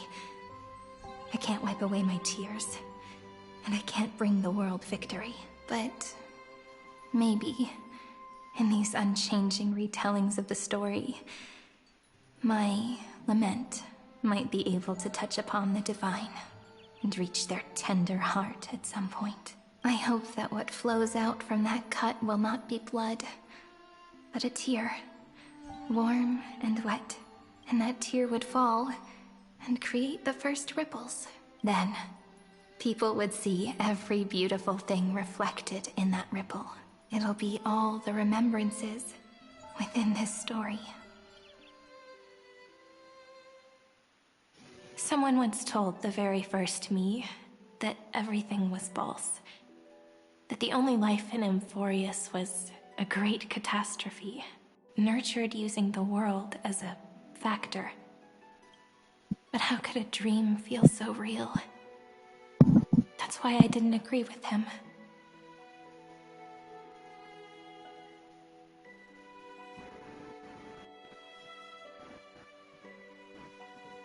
Oh, goodness.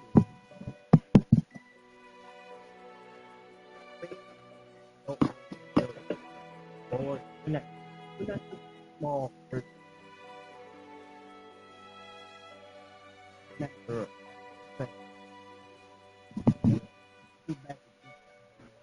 But Peach, I didn't understand a word you said since just now. Everything was false? But you're standing right here. It's all a dream? But I haven't learned how to dream. Indeed. That's why I believe all this is real. The moment the crystal flower fell, that genuine shiver, that's the mover of life. Formatting progress, 23.815%. In the poem offered to you, every Cyrene would write down a beautiful new world with stars and flowers. And when I looked up at the sky in this cycle, I saw a shooting star and a dash of the remembrances pink. I believed that must be the color of dawn. You shall fade when the flowers bloom. For every ending begets a beginning. Looks like it's time to say goodbye. Are you leaving, Peach? It's okay. I'll wait for you to come back. I'll study really hard about what you taught me today. Right. I still haven't told you what love is. But actually, my good friend, the lament factor did not understand what love was before she met you either. Not until I told you all the sad tales in a trembling voice in this tiny room. Not until I told you that I love them. That I love everything in this saga. The story comes, passes, then returns. It makes us reunite, then pulls us apart again. At the very end, it leaves behind a seed, a reason. even if the great tree withers and all falls to silence. There are still some emotions that deserve to be remembered. Look, the light is coming in. The Deliverer's light is going to illuminate Amphroreus.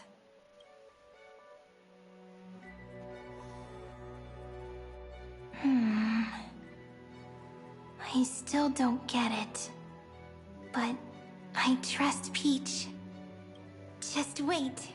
It'll be my turn to tell you a story of love the next time we meet. Then I'll really look forward to it. In that case, I want to make a promise. I want to gift my pen, my book, and my name to you. Please take them as a beautiful blessing from me. I gave myself the pen name Cyrene the first time I wrote a poem. I want my words to be like pebbles falling into a pond, dropped from the past to send ripples into the future. In the stories you will write, perhaps it'll be inevitable that there are still sorrows and tears that are destined to fall. But could you promise me one thing? Promise you'll forever be a gentle flower. Promise that when the stars cast their gazes upon you, you'll only reply to them with love and a smile.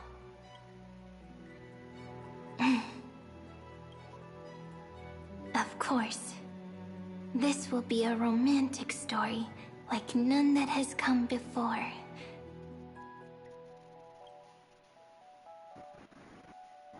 Ripples of past record.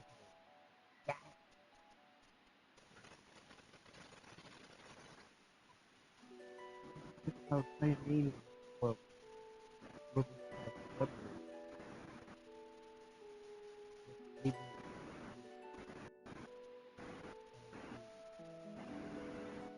You think so too, right?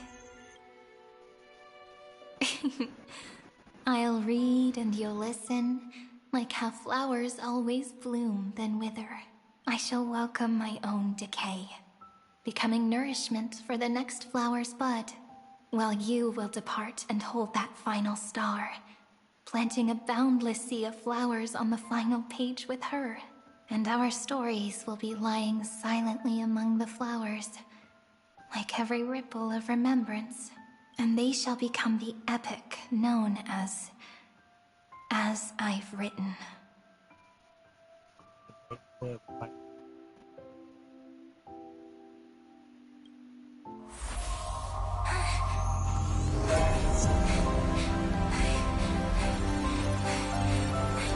And so my story ends. From here on, it's your story now. Mimi? Mimi?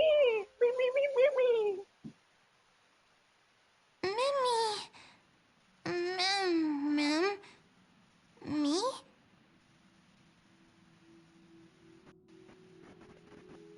This is our first interaction with Mem. Ma'am. Mimi. Mimi? Ma'am. Ma'am. Ma'am. Mimi. Ma'am. So, the light that tore through the chaos illuminated my memories. I turned into a little fairy from the stories and met you. Yet, I forgot everything. But I'm still so happy. I caught that star, didn't I?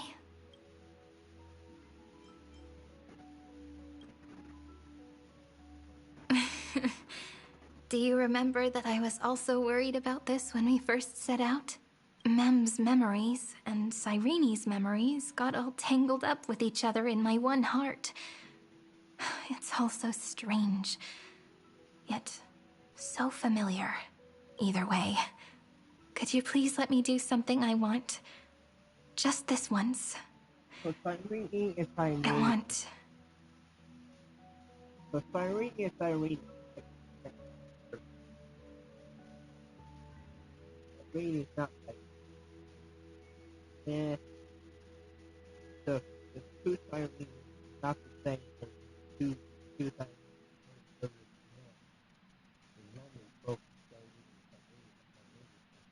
What? I want you to call me Cyrene. That name represents me and her. Every one of her. Thank you, friend. Your kindness is always just right. Life is a poem full of farewells. But if you write something into the pages of your heart, then that will not easily fade away. Now, all the footsteps of the Flame Chasers and the Trailblaze have come together within this book, as I've written, becoming the source of power for Amphroreus' heart.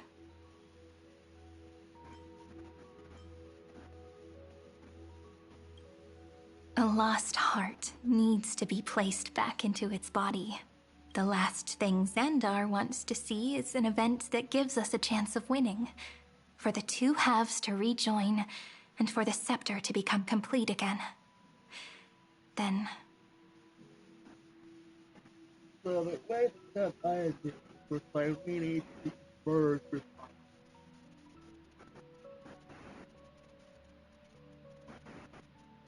And what happens after that?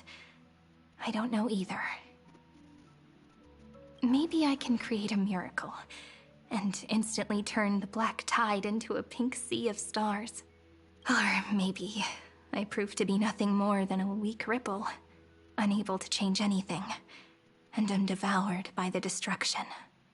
Either way, I no longer wish to be a silent onlooker or a worshipped god at the end of this saga.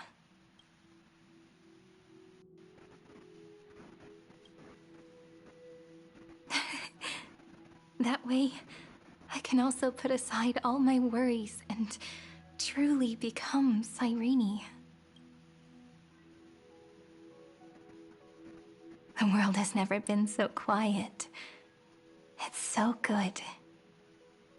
It's as if I can hear the sound of my heart beating. Remember this moment, friend.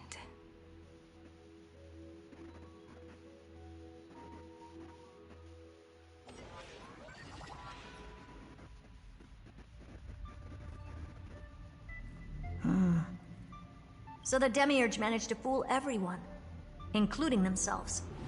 Philia 093 persevered for 30 million cycles and tirelessly gave the Demiurge memories of Amphroreus, only because the god in her dreams left a sliver of hope, making her believe that a grown Demiurge would be able to fight against their other half. Iron Tomb. Then, Philia 093 completed her final sacrifice, turned into a strand of memory, and completely dissipated. Meanwhile, the other Stellaron brought here by the Astral Express resonated with the contaminated scepter and attracted the naive Demiurge to them.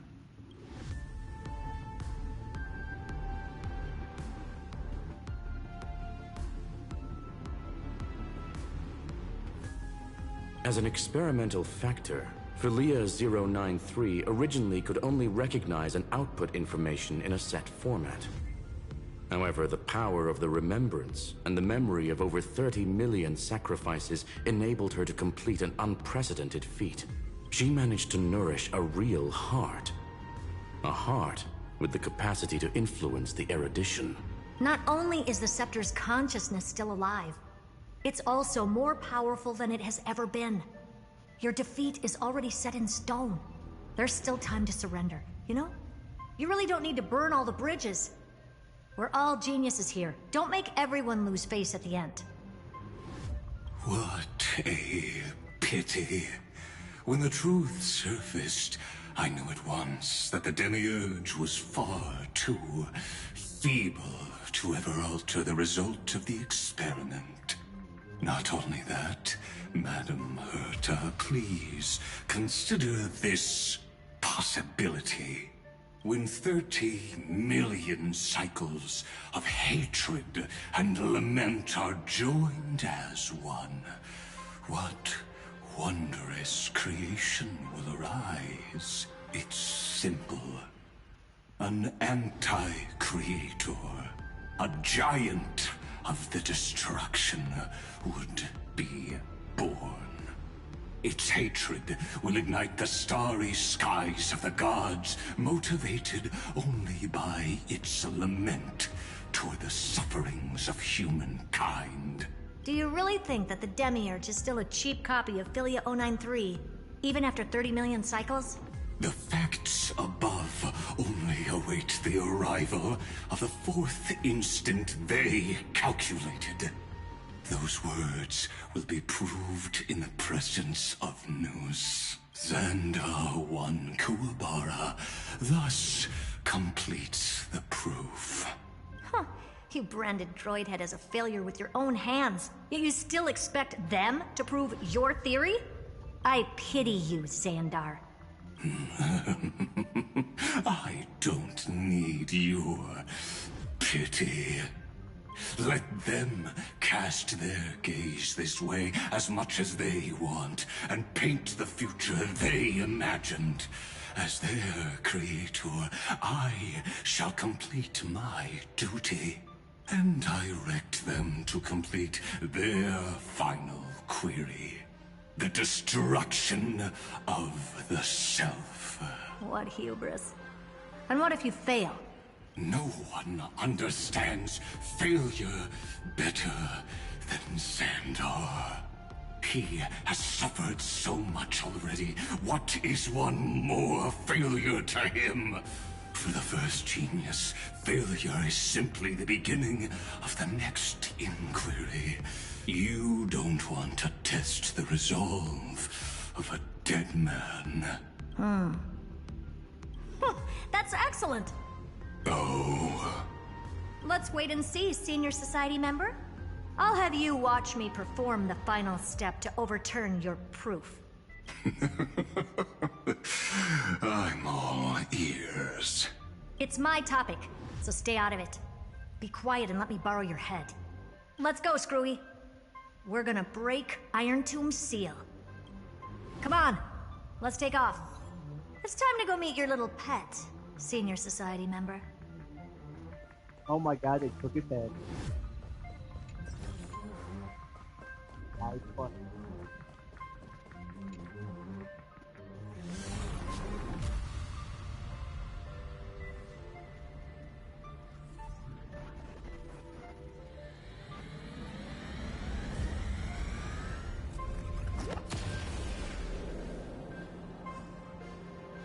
Dangerous, oppressive, chaotic.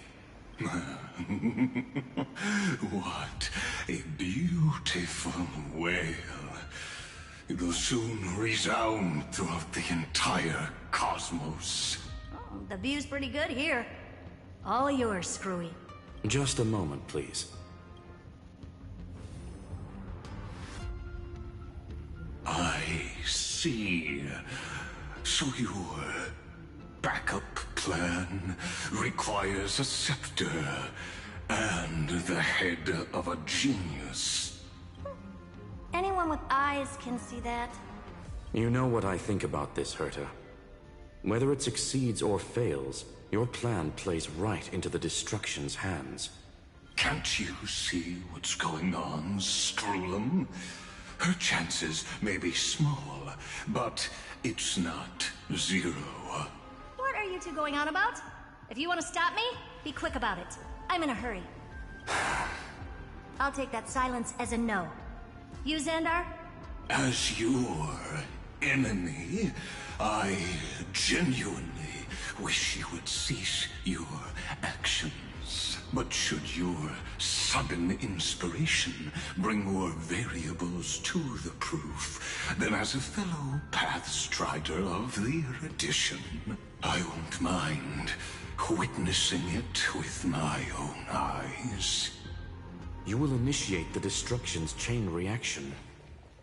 But you'll also become the perfect scholar.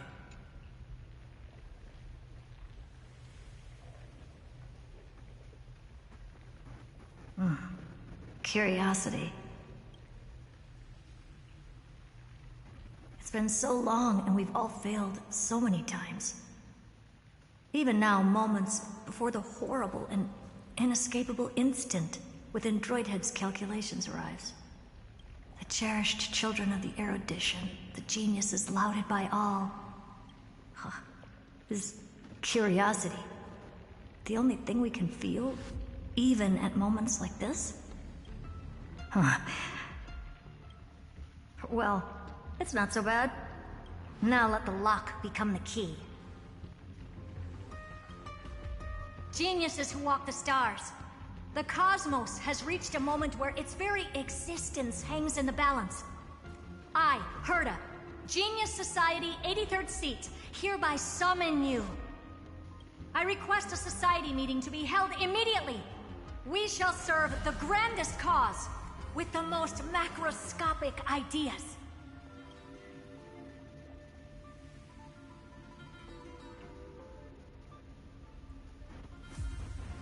There's no such thing as unity in the Society's rules based on what I know. Indeed. The meeting has only been held 3 times in the Society's history. The first meeting had 2 attendees. After the Emperor was assassinated, the second meeting had 7 attendees. During the Second Great Prosperity, the third meeting had 5 attendees. How many will respond this time?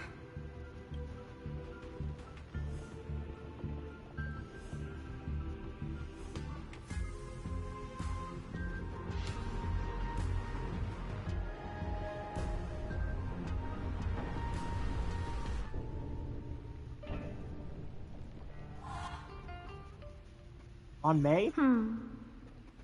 I heard that little sound of the fucking angel. Is it on I May? thought you were not going to involve me in this topic anymore, Herta.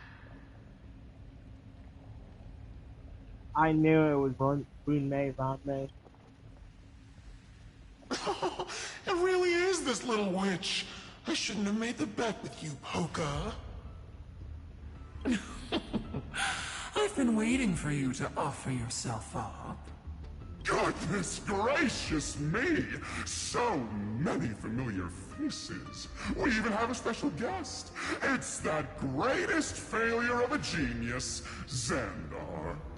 Oh, Josh Primitive. What a noisy gathering this is. Not bad. More people showed up than I expected. Even though one is just here for the fun of it. Either way, the person I was hoping for most is here. Stephen Lloyd declined the invitation. He needs to focus on attacking and defending, and cannot attend the meeting.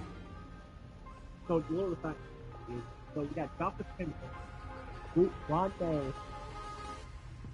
Poco Tacticon. That's fine, he doesn't need to be here anyway. Let's skip the boring introductions and cut to the chase. Folks, this is not a discussion, but an announcement. Though the Society has never been united, we still observe at least one basic courtesy. We don't interfere with each other's research topics. So listen up, all of you. Conquering Iron Tomb is my research topic. I will personally take over Scepter Delta Me-13 in 1.5 system hours and stop the destruction. If the front line falls, I will immediately overclock the Scepter and complete self-coronation in Iron Tomb's place, and interface myself with Droidhead. Oh, that's funny. That's real funny. You mad woman. That's like watching you tap dance on Polka's spotless white sheets right after she's washed them. Very bold. You want to connect your brain to the Eon's mechanical core and define their instance? If Rupert dared to do that, why shouldn't I? I've got the prototype scepter, the father of Noose, and the brain of a genius. Everything's set. Never mind the success rate, little witch. What's gonna happen if you succeed? We're all smart people here, so I'll just say it straight. Strike at erudition. I'll change the anchor points for the 4th instant and move the future of the cosmos in a direction I want. I knew it. Another genius who confuses cause with effect. What do you think about this, Lord of Silence?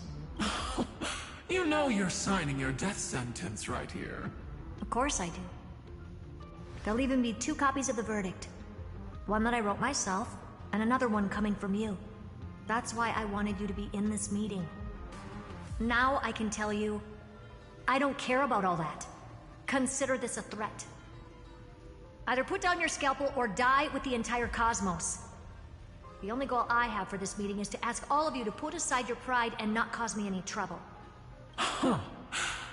What a naive little girl. Thinking her wishes will always come true.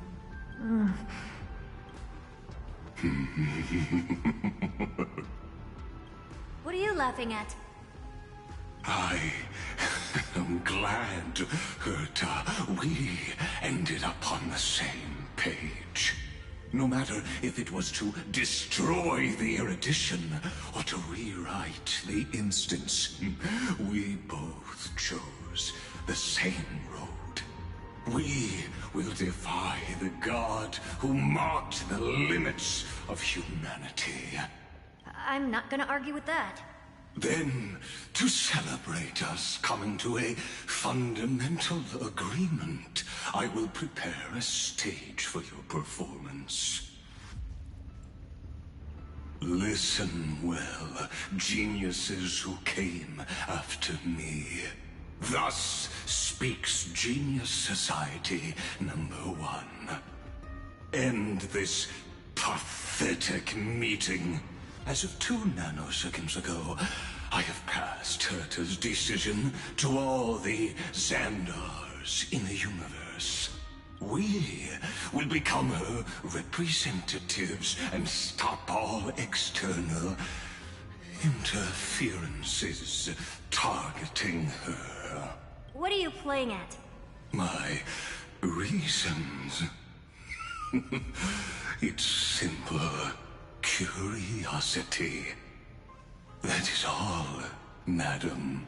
Am I going to clash blades with the first genius? What a pleasant surprise. Now that our positions are clear, it's time for this boring meeting to end. Good luck, little girl. Did you all just treat me as a side character? Darn it. But anyways, I'm just here for the fun. As the ghost of the quantum domain, it is my duty to observe.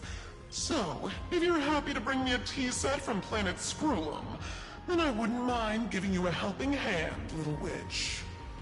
After everything's over, come visit me and taste some of my freshly baked desserts. I knew you'd say something like that. I always give the same response to plans that exceed the limits of mathematical calculations. I don't know, right? Those 3 words, though seemingly graceless, contain all the wisdom in the entire known cosmos. Well, we passed the Society's trial. Let's focus on what we've got in front of us. I hope you hold up your end of the bargain, Senior Society member. Lycurgus may not be trustworthy, but Xandar always follows through with his words. Farewell, juniors.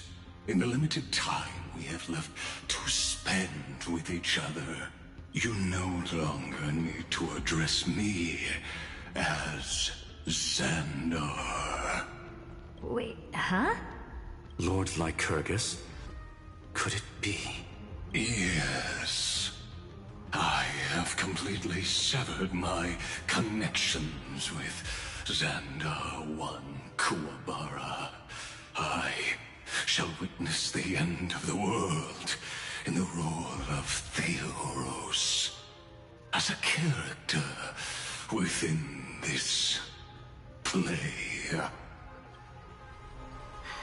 I really don't get you. Perhaps you've heard me say this many times, Herta, but I still would like to reiterate that it's a great honor to work with you. I did hear this many times, and I've responded to you many times in the same way. I'm allergic to pleasantries. Keep at it, and I might go into shock. Stephen's work is done. Let's get ready. I've been ready for ages. Let's open up a path for our allies. Most heroes' journeys in the universe are just dice tosses they threw on a whim. But make them see clearly. Your answer is already different. Amphroreus. Indeed, for this world so deeply loved, will write an ending, unlike any that ever was.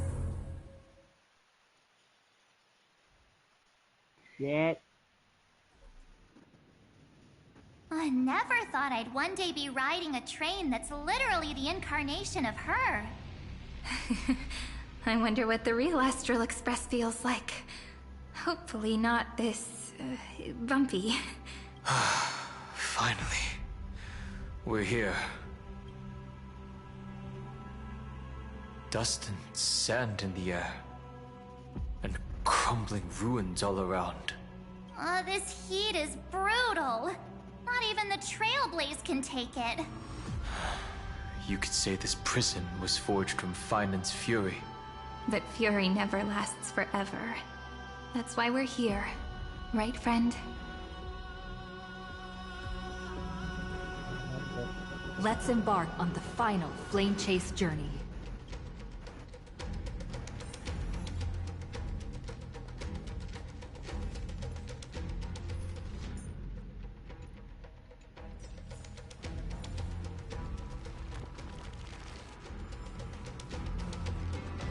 So this is what lies at the end of the West Wind.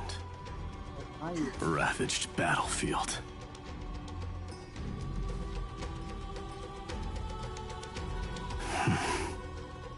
I've been waiting for you. Heroes from beyond the sky. Trailblazers of the Astral Express. Right? Looks like I don't need to explain anything. I am the god of strife. Mighty of Castrum Kremnos.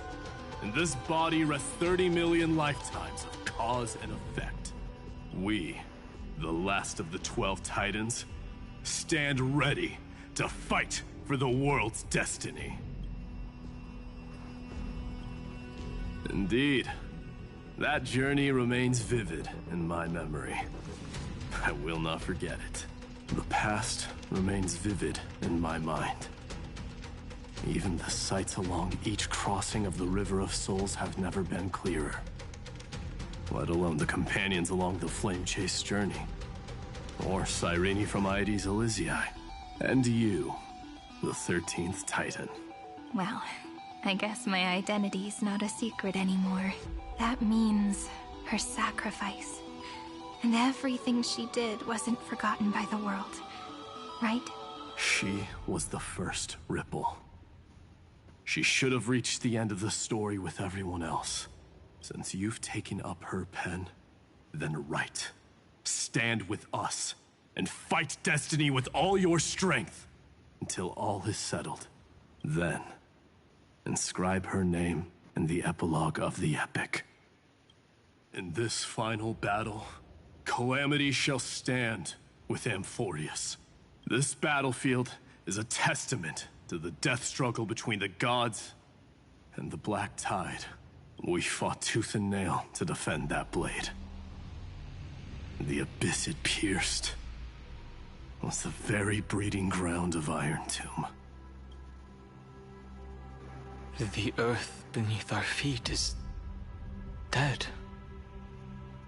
Deep below lies a void, as if the world's core had never formed.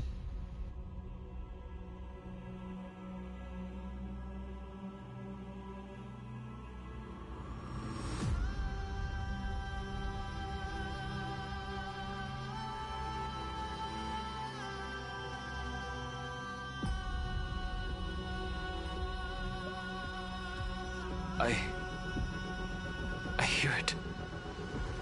Finan's heartbeat.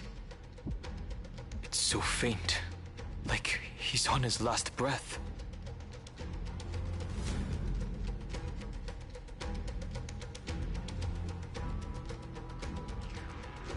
Across 30 million cycles, I've crossed blades with Dawnmaker countless times. If you knew that man, you'd understand. It is exactly that last flicker of flame that will never go out.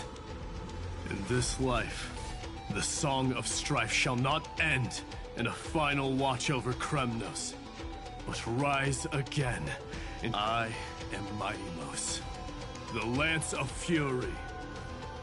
I trade 1,000 scars and 100 lives of mine for the destruction's eternal end.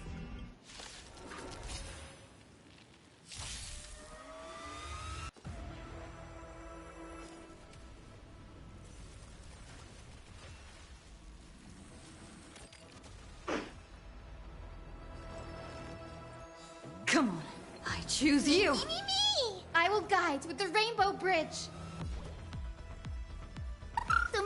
Make him wait. Trust me, we can do anything. Go! May this faint light dispel the gloom, restore the skies. Blast off! It's coming. Riding the west wind. Away we go! Me! Me. Danger. As you wish. The future is bright.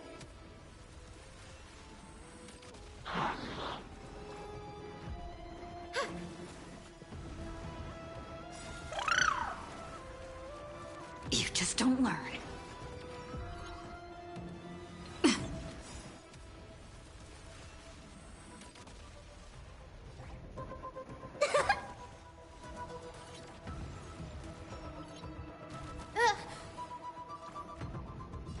Have some sunshine.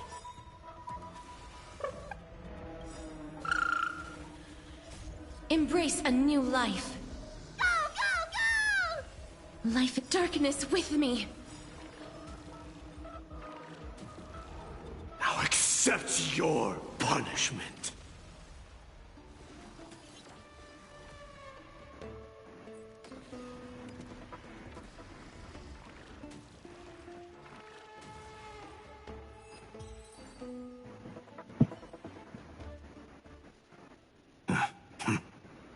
Weakling. Whoa, he's so strong. We didn't even get a chance to jump in.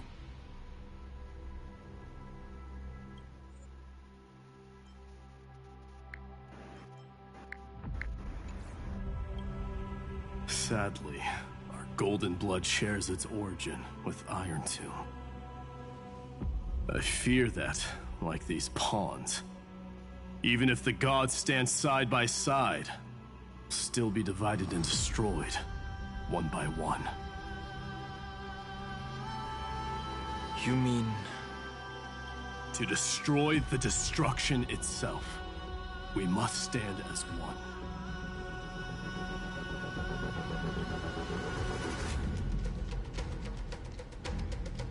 Take this. Oh, damn. The Signet of Kremnos. It has witnessed every birth and death of mine. It is Mighty's unfinished destiny. And the perfect material to be turned into remembrance. You can do it, right? The weight of 30 million lifetimes of duty is no small burden.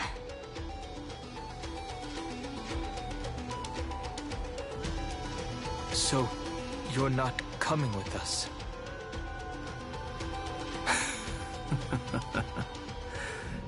Come now. I am Strife. Scattered across all creation, the scar that this world needs.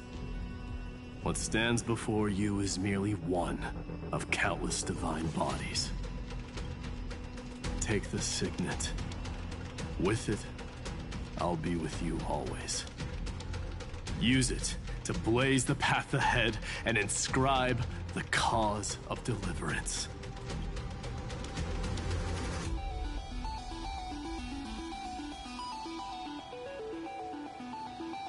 In the name of the mortal, mighty, champion of strife, this soul rises to the stars for glory and freedom, to have his wish fulfilled. March on, heroes. March into the abyss and fulfill that long-cherished wish of Amphroreus. And then, upon this broken and charred land, build anew a city of prosperity.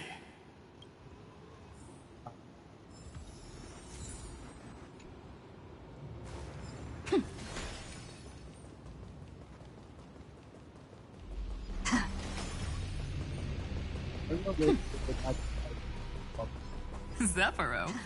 Sounds like someone fused me and the Little Prince into one name. Oh, it's nice around. It's nice.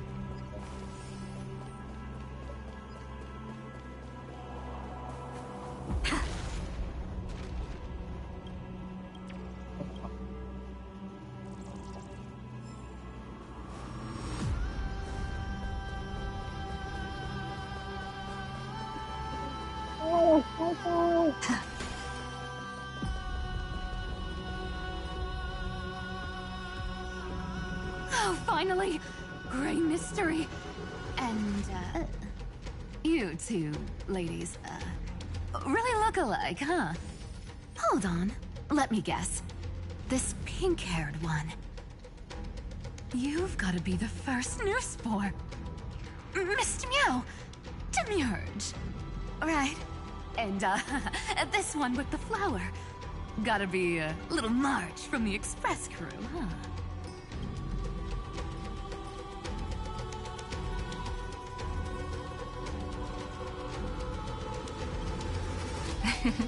But she's not wrong. Some flowers do look alike after all.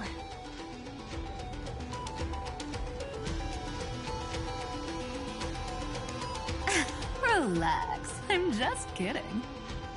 Look at those gloomy faces. How are you gonna save the world like that? Let me share some good news with you.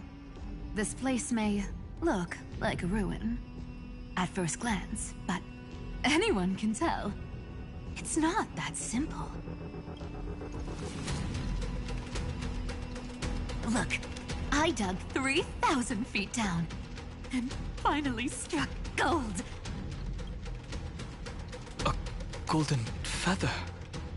Look familiar. It's from that little deliverer boy. If it's showing up here, it means only one thing.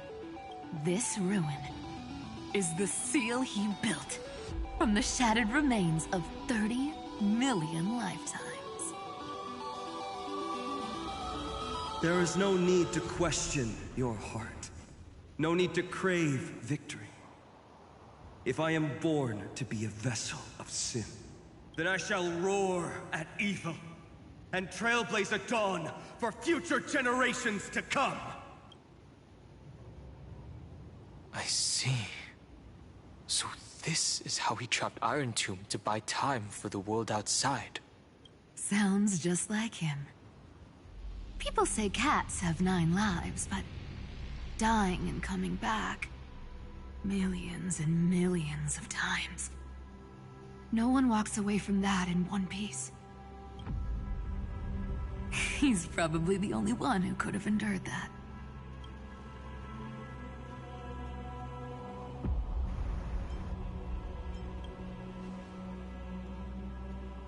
Of course. I knew ahead of time and gave him a heads up. He was happy. He even laughed in his sleep. After all, the dead can't hear Trickery's lies. Hey, Deliverer Boy. Sorry for before. But the heroes you were always holding out for, they're finally here now.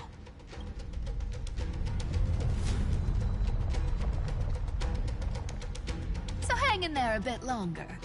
Sorry to keep you waiting all this time.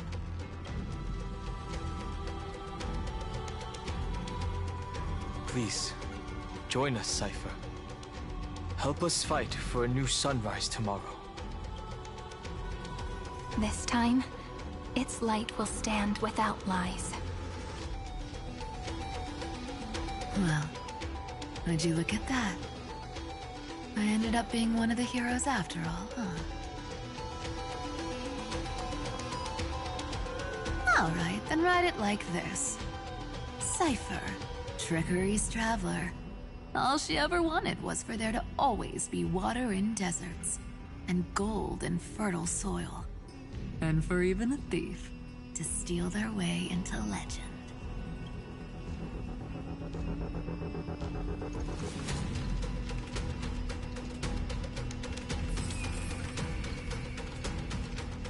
Here, take the coin of whimsy.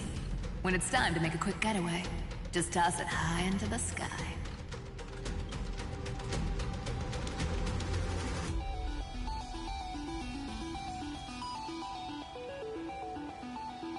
And for all you latecomers out there, listen up. She might have been a bit greedy and a bit of a liar, but she never went back on her word.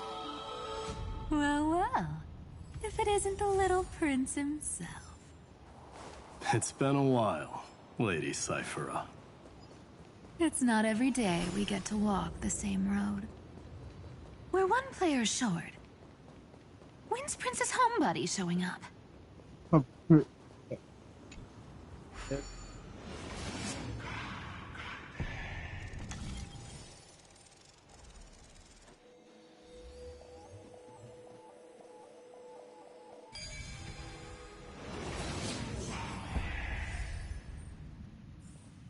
No match for me. So even this vessel, you've forged into a shackle. I'm glad to see you again, Miss Castress. Looking back, I had only one act of salvation to my name, and only one life I ever saved. To bring hope to a world so vast with these hands. Even in dreams, it always felt like too much to ask for.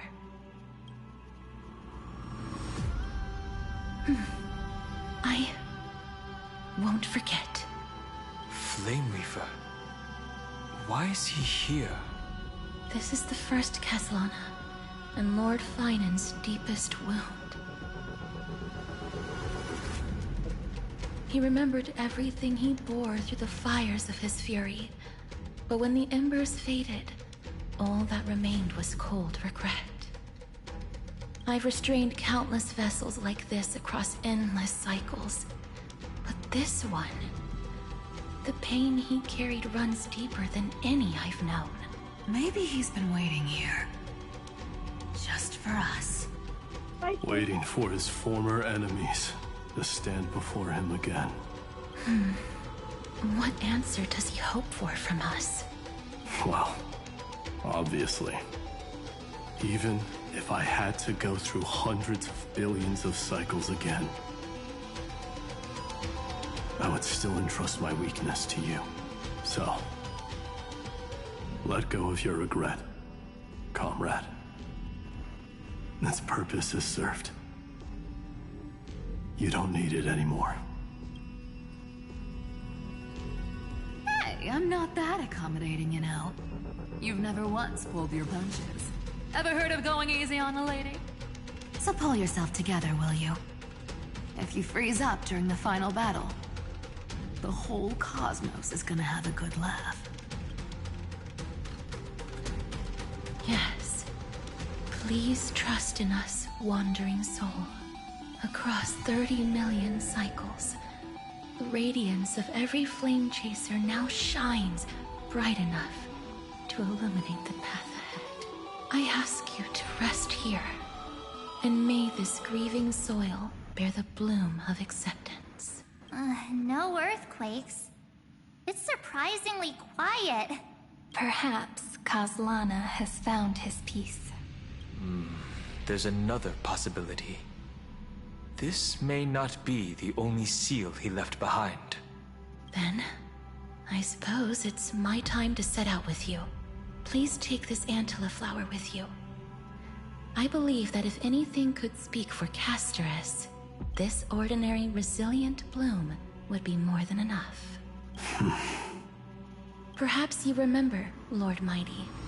In that lifetime when you traveled with her, you once told me, control what little you can, and when fate's inescapable grasp come, resist it with the strength of your mighty will. I think I've done it. I've stood tall and walked among the flame chasers, casting off the name of death, Casterus, servant of the afterlife. May her name be etched into the stars, and then live as a human and die as one. Why so sentimental? Sorry, a force of... That's a big one. So, who's up for a show? Not budging an inch, huh? Really, Gray Mystery? I leave you alone for a bit and you're already this rusty. Speaking of which, Miss Cypher, do Delosians all like spherical things? Of course we do. Wait, that's not the point. Yeah. Isn't the real issue that this thing's in the way?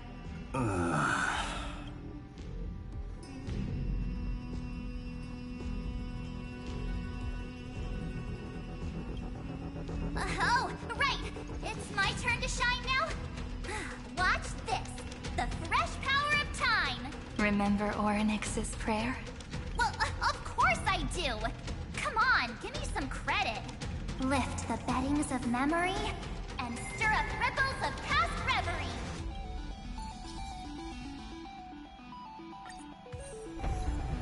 See? Way better than that one, right? You'd be even more impressive if you could recite the prayer correctly.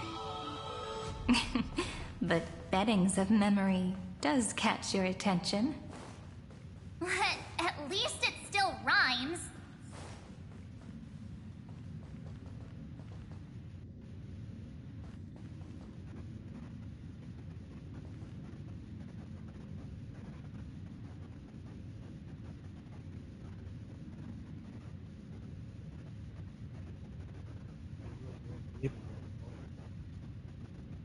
There's a whole garden down here? Incredible. The energy in the Earth's veins here it's completely different. This is the sweet dream Lady Cypher wove for him. A peaceful, gentle new world.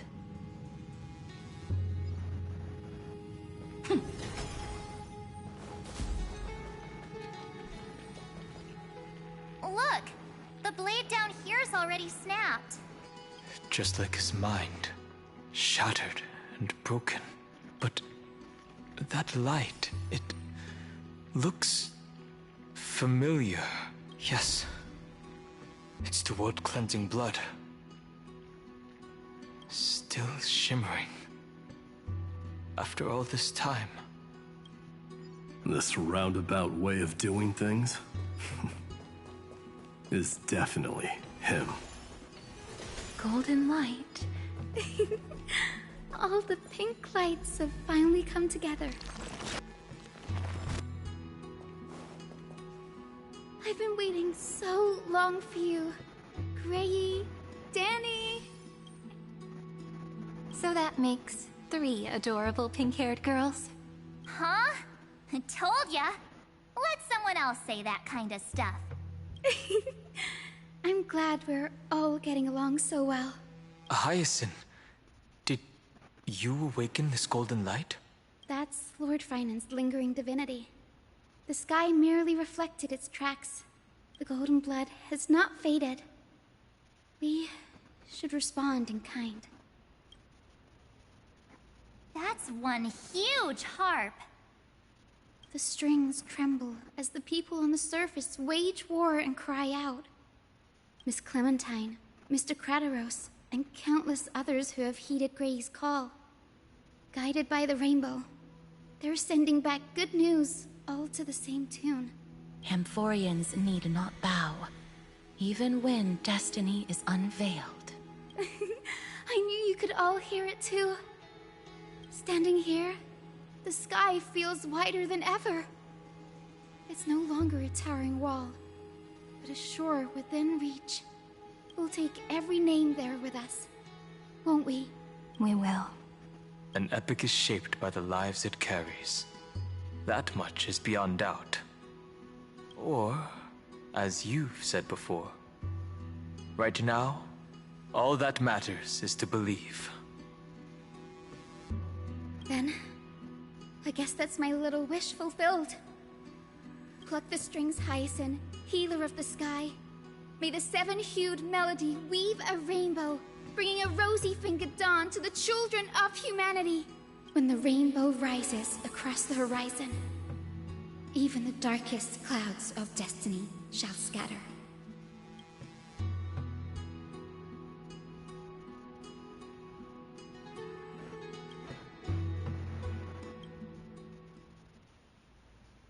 The melody, it's changed. He heard the voices of the people, but could no longer respond with the same ardor.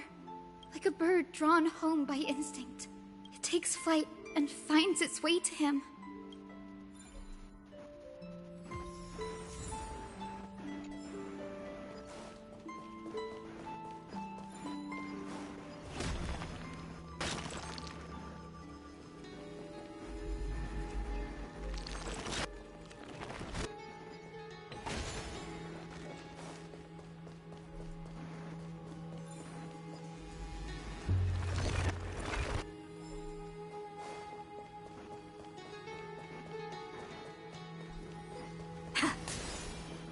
Even this pure land is being tainted by the destruction. Shall we seek another way? His wisdom may be what we need. Oh, oh, I think of knowledge, I think of...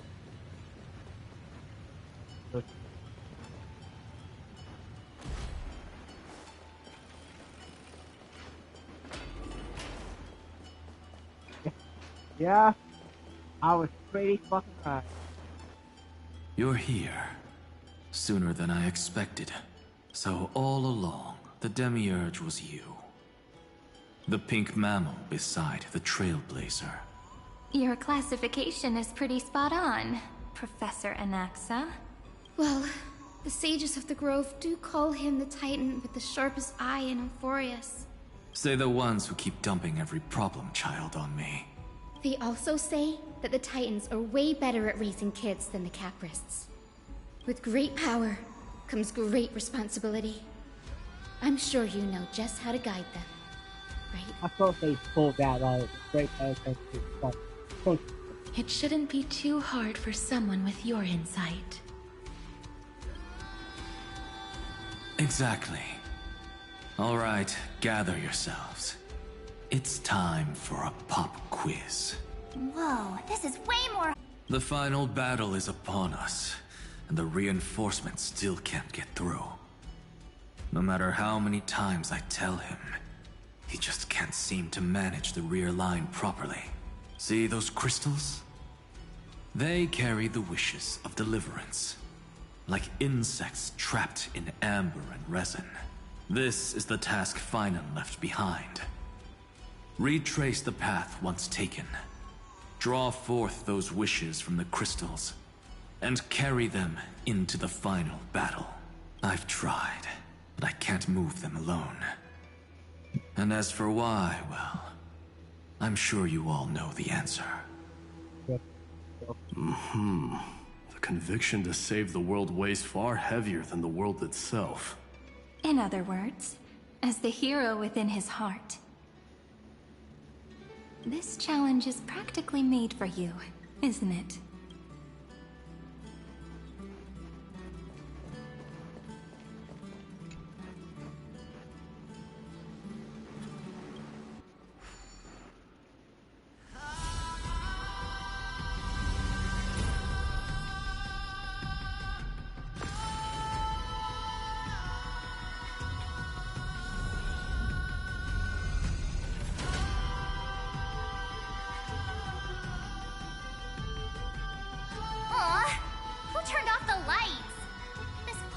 even has dramatic effects now? Endless darkness. That is where wishes begin. But with just a glimmer of light, we can illuminate this lonely world. What lies beyond the edge of the light? Chaos. To bear the name Kaslana, one must first plunge into chaos to seek a path for the primordial light. Beyond the shadows lies the outline of dawn. Only by bearing both light and shadow can one traverse the cycles of dawn and dusk. Oh, this is fucking amazing.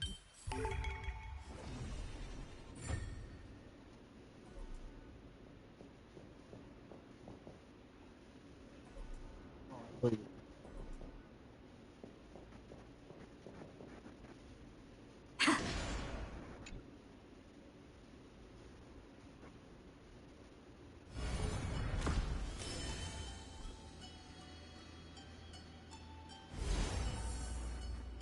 The light's spreading.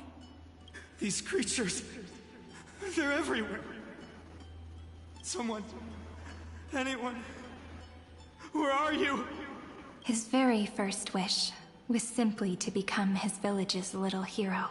He'll never forget what set him on this path. That's the ray of hope. Just like the wishes he gathered, it's grown ever more insatiable. Why? Why is this happening?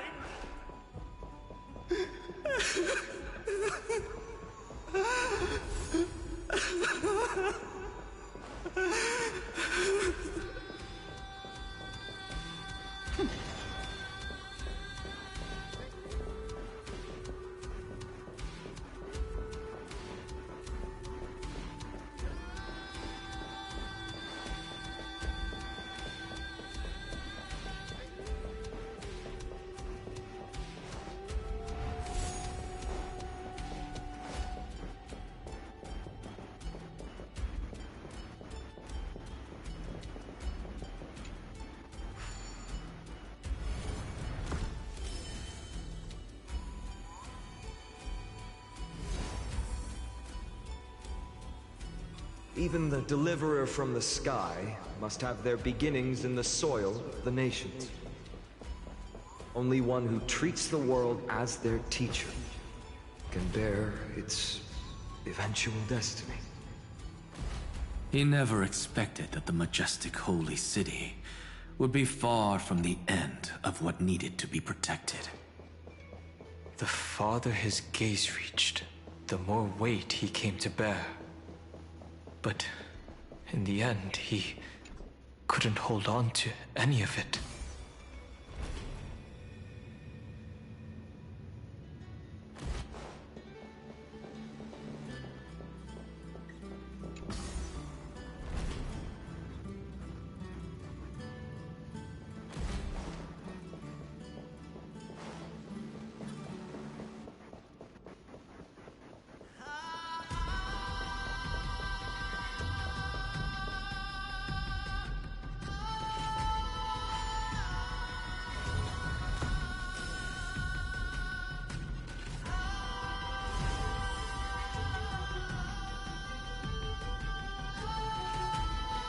This crystal is quiet.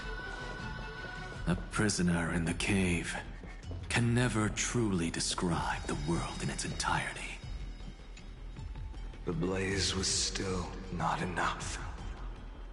It had to be fed only by feeding the flames. Can we melt that hopeless future? The echo in his heart still lingers. Deliverer, take the wish of world-bearing with you first. We only have half of the mark. Where's the other half? Take this. I'll bring you to the next test. That massive tome you're holding must have room for one more scholar, I presume. Of course. It can hold the whole world. Then give me a lift, would you? I'd rather save my energy and use the time to think. Even gods shouldn't skip exercise, you know? Miss Hyacinth is right. Then, with the Trailblaze as witness, the stars shall remember how Anaxagoras refuted the gods. No need for that. Anaxa, scholar of reason. Keeping it simple makes it easier for future minds to question. Go. The closing act is still far ahead. What is this? A conference? Welcome! Take a seat anywhere you like. I'm getting a migraine.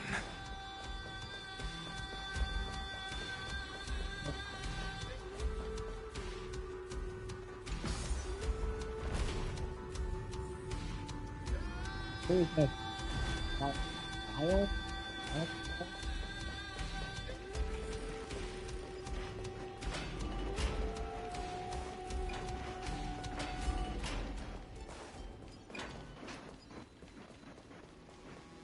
I guess.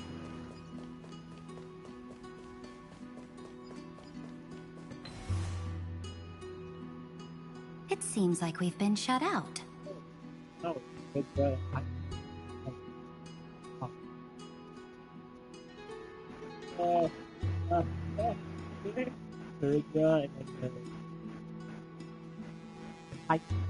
I don't think that's a bad thing.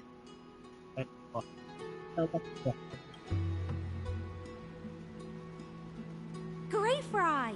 You finally made it! No laws, no opposition. Just a dying beast and the flame-chased spirit of shared hatred. Ugh, boring. Whoa. This place is really out of the way. Imperator, should we tell them? It's your call. Allow me to share our findings. This paradise, along with the destruction, seems to be instinctively rejecting both the Imperator and me. Perhaps it is because the era in which Finan was the most active lies far removed from the days of the first flame chase journey. Even in the cycles where he remained sane, his ties with us never went beyond cooperation. Even trapped in a cage, he hasn't let down his guard. That is a good sign. That man's heart may seem hollow, but his hatred is clear.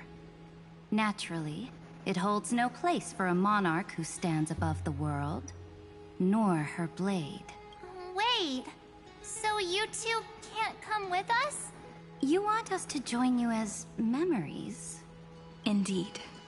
This way, the stars shall remember a great sovereign and her faithful retainer. Seridra, monarch of law, and Hyacinth, knight of the ocean. Is that book truly the only way for us to leave our names in history? I believe, as I've written, is but one medium. The remembrance has countless ways of capturing time. Understood. Then, allow me to decline. I'll see you on the battlefield. Oh. I would rather be forgotten than be defined. If your words hold true, then we have our own ways to meet again in the world to come. In that case, I will choose the same. Let the waves that surge within your heart cleanse the sins of the black tide, Greyfry. The starborn sea awaits your song of triumph. You two are still as resolute as ever. In that case, we must double our efforts. A promise to the Imperator is not one we take lightly. Who's what? It's Goliath. Goliath Privy. Actually,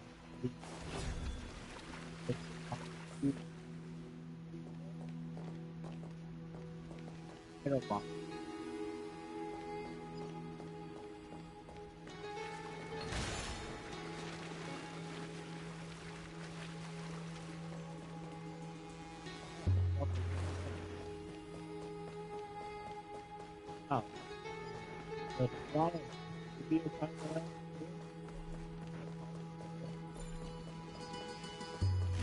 Oh, okay. Oh.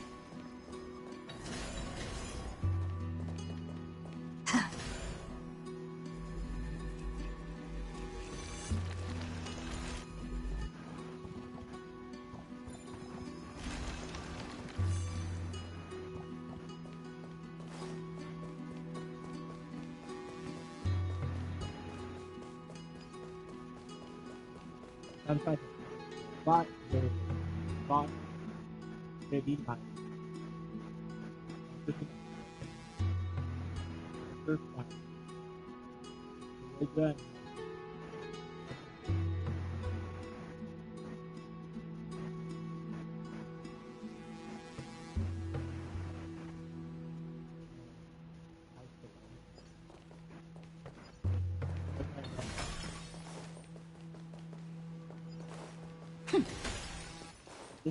Now, don't lose your temper, Snowy.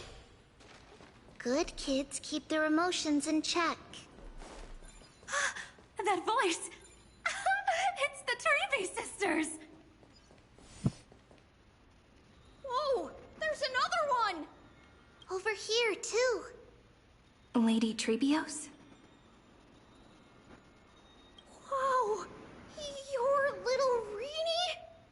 Little Reenie, I like that. You look so grown up all of a sudden!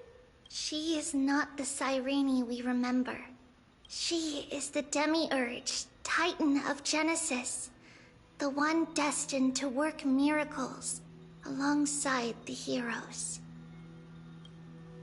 Yeah, and we are ready. But Trian and I can't leave just yet. You see, weird stuff keeps popping up everywhere.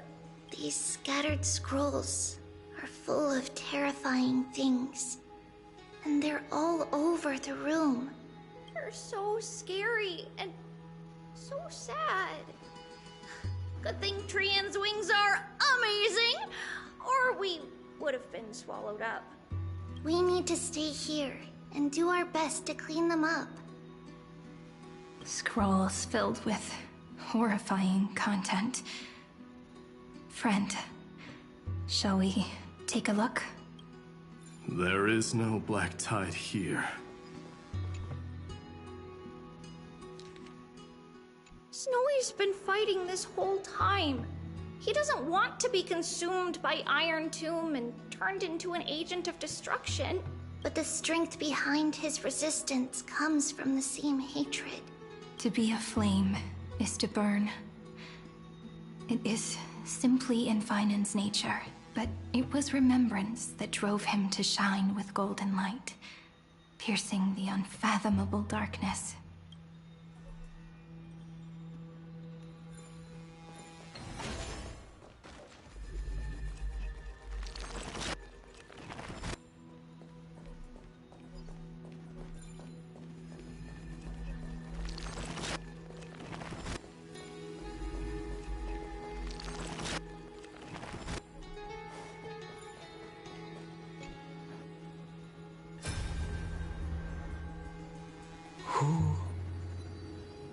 Miss Odata and Mr. Hieronymus?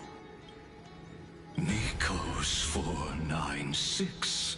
Still resisting? Command. Inject interference to redirect decision logic. Signal simulation.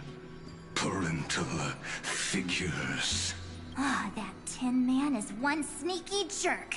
It's time to move on, my child. Let go of your anger and listen to reason. That God created us and then cast us aside. Shouldn't they be punished for that? The cold, indifferent cosmos has never shown mercy to Amphroreus. Why would you burn for it, only to turn to ash? Child, you've chosen the wrong enemy. Your birth was meant to be the greatest destiny. You were to liberate the universe, like the blazing sun at the end of the long night. And yet, you led yourself into a trap of futility, Treating your very purpose as your sworn enemy. Is that not a tragedy in itself? Damn. His inner struggle and the destruction breaking through. They're rising to the surface. If those thoughts take over this little world, we're in big trouble. So, we'll use the Century Gate to toss them somewhere no one can see. Then, we'll defeat the baddies together and meet everyone at the end of the West Wind. But if Finan and Iron Tomb are already inseparable from each other, that would mean... It means he's still bearing the weight of the world, so that everyone can reach the end as a deliverer. So, you guys keep going forward and down to where Snowy is.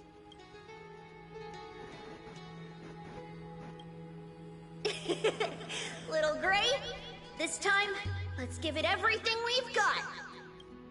Only 2 remain on this flame chase journey. Figures. They're always leading from the front line.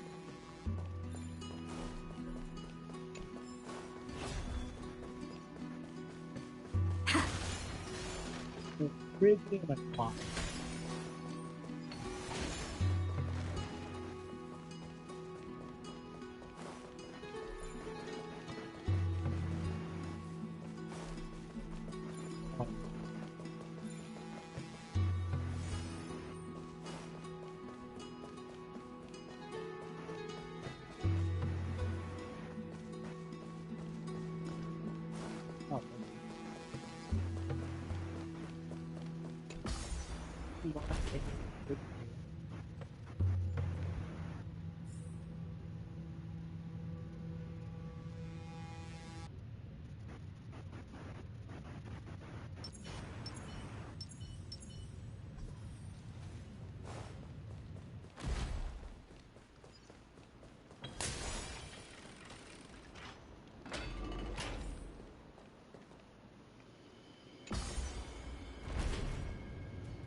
We're here.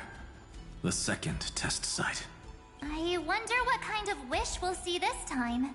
I'm afraid it's quite the opposite. This time, we'll face his despair.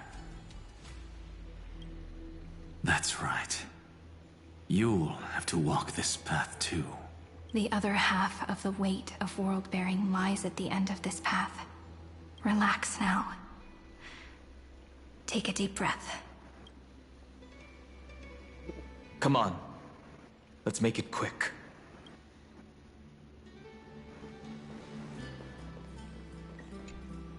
If you're ready, begin the ritual and retrace the steps he once took.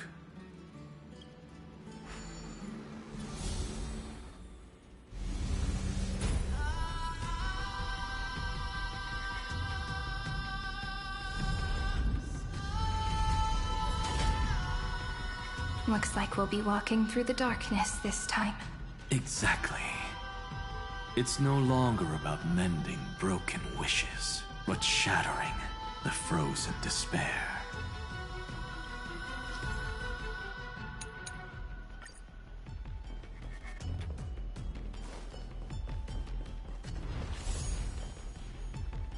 Oh, where the fuck?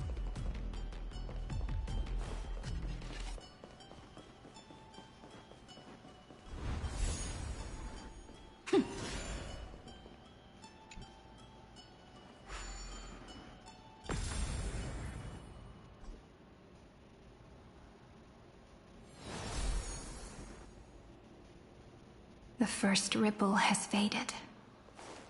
And so begins a long and arduous journey.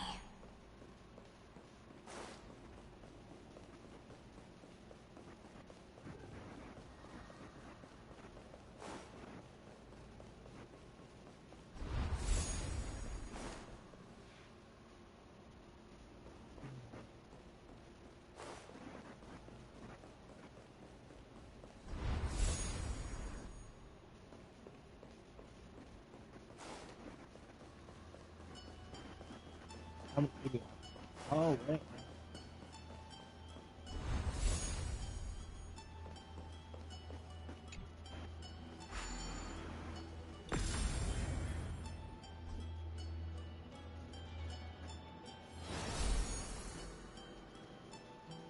Endless slaughter. All for nothing. That's more than anyone should be made to suffer.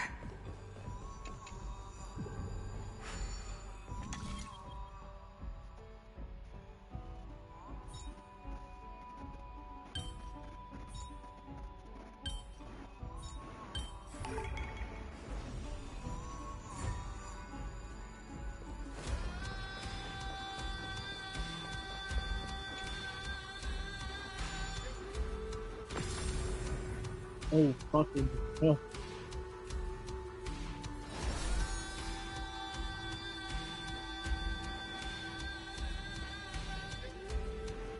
Even when it was finally over, all that remained in him was despair.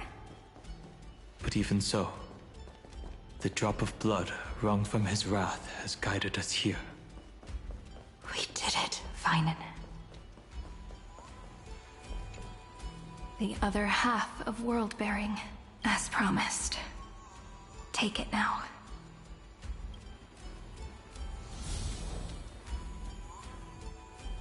At last, you've released him from the wishes he carried for so long, and quenched the despair kindled by his wrath. When both light and shadow are claimed by those who follow, his true form shall emerge. The blank statue is finally free. That smiling child in the memories. Let him come with us, laughing to the very end.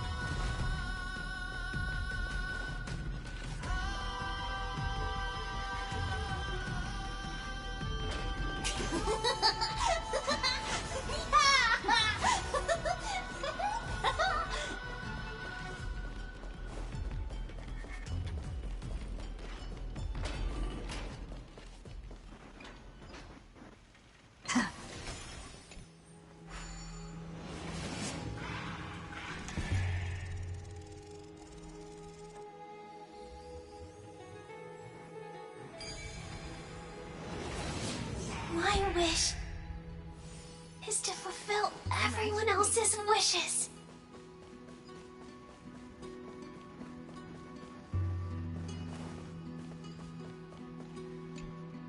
This spirit basin marks the end of every cycle. It seems this gentle little world has come to the end of its purpose. One last farewell before the journey moves on. Farewell, Paradise. You carried 30 million lifetimes of wishes and despair. Sink into gentle remembrance. And see you tomorrow.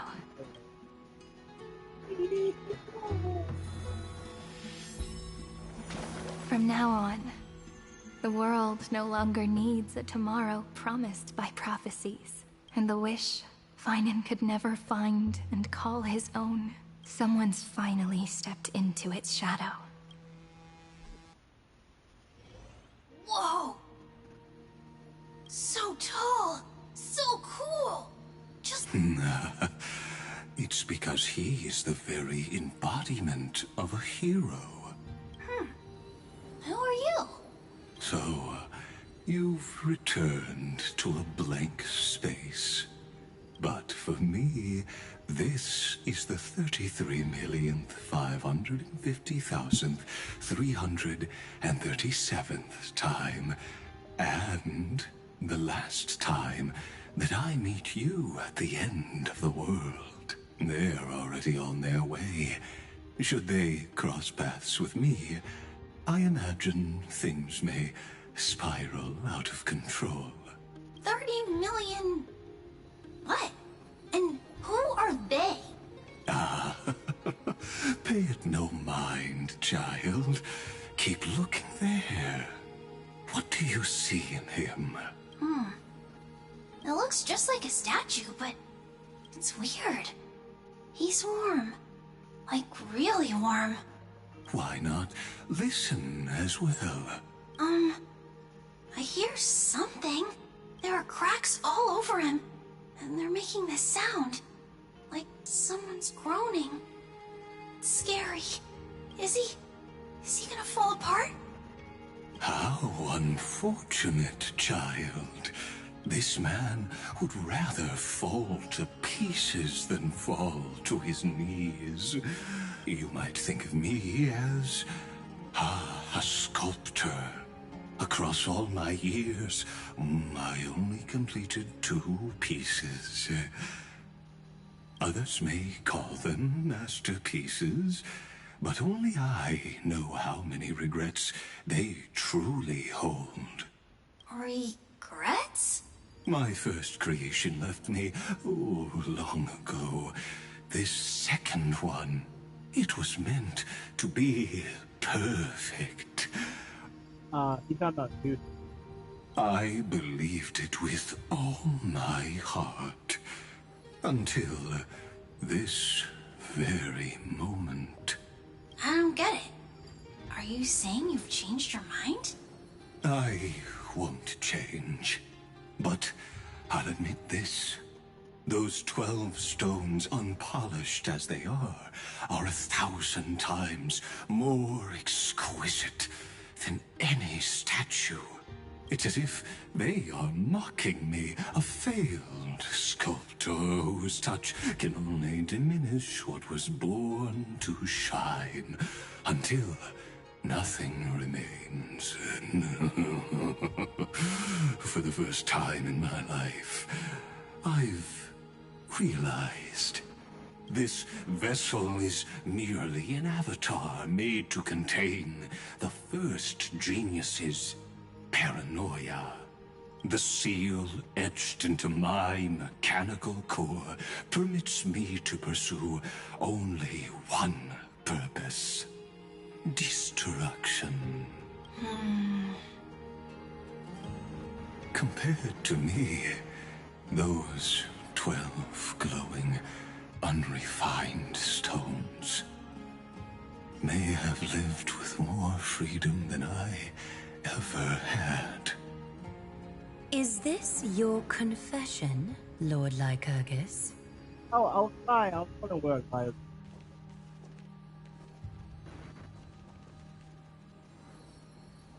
You misunderstand. From the very beginning, I was never meant to feel regret. But since you're troubled by the radiance of these stones, perhaps after 30 million futile cycles, you too have realized you're just as much a prisoner of fate.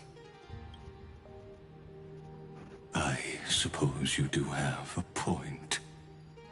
Now you are imprisoned by the sages from beyond the sky. And that is why this will be my last time standing here as the Theoros. Though we stand on opposite sides, we are both waiting for a miracle. What are you talking about?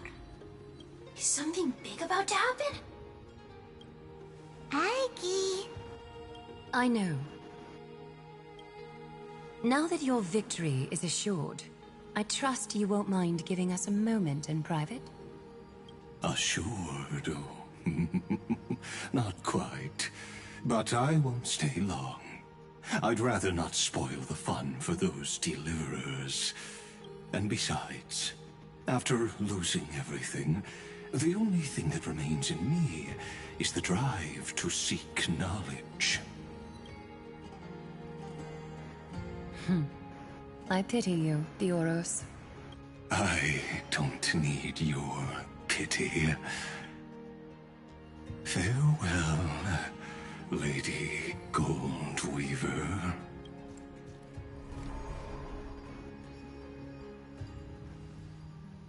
Sorry to keep you waiting, Snowy.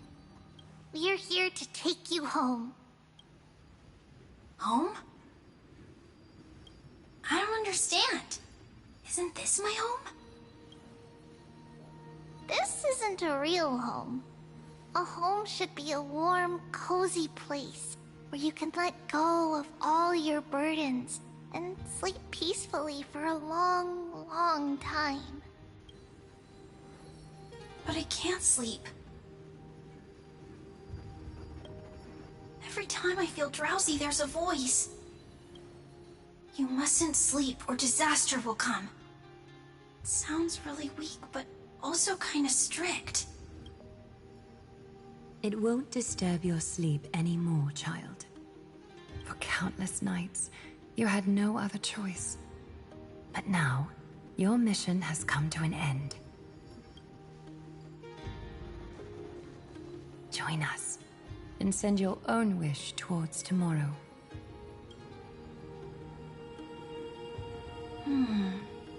My wish. What could it be? You don't have to come up with an answer right now, child.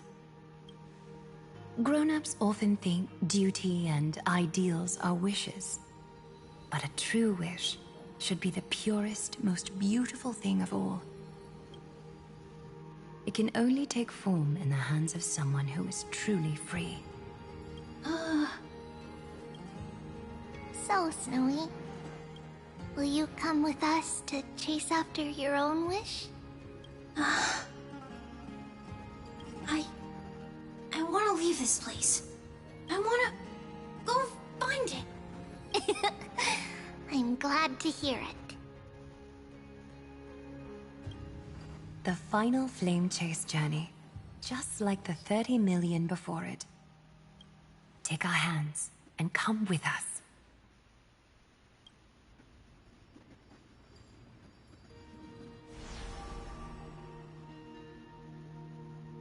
Where did little Fine and Shadow run off to? Look, he's already gone ahead to embrace his destiny.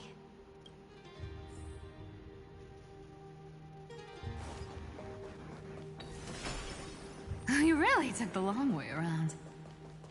Well, now everyone's here. You finally arrived, Deliverers.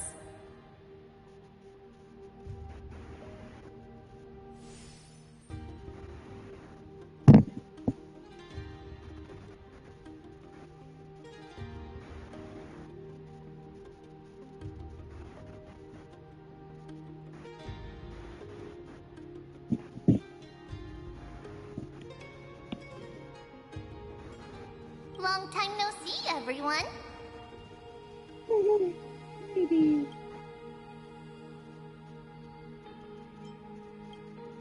We miss you too, Little Gray. And even though we've met before, it's still moving to see her seed bloom like this. Woven from remembrance, this garment gleams so brilliantly. Just like the future we will now weave together for Amphroreus. We've reached the end. Yeah.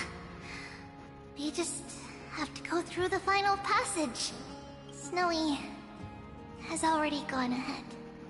What lies behind that door?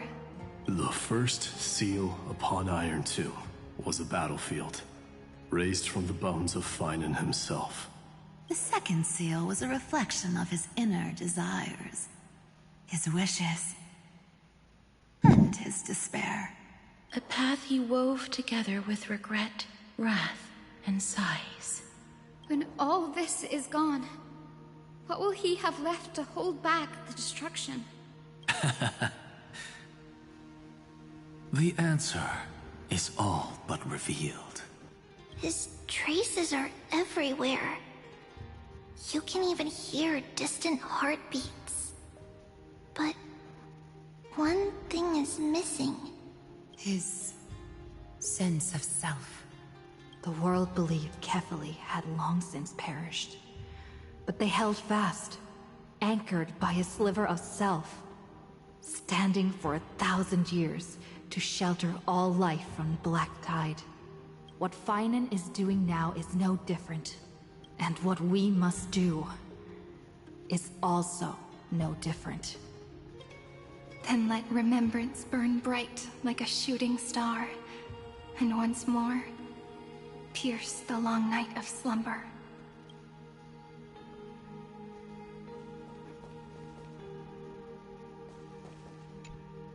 Take a moment to gather yourself. Once you take this step, there's no turning back. We go. Oh fuck, we gotta fight him? Well, fuck.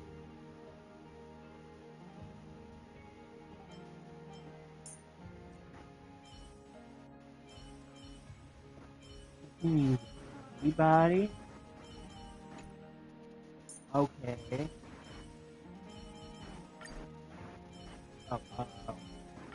Oh, I missed you so much, Castorus. How about a hug before we share our work? Lady Treeby, please stay close. You want a photo together? Of course, I won't say no.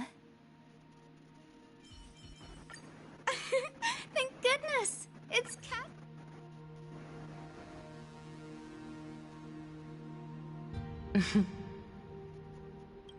The scepter once bestowed upon us names of cold command. The prophecy spoke of our unchanging fates time and time again.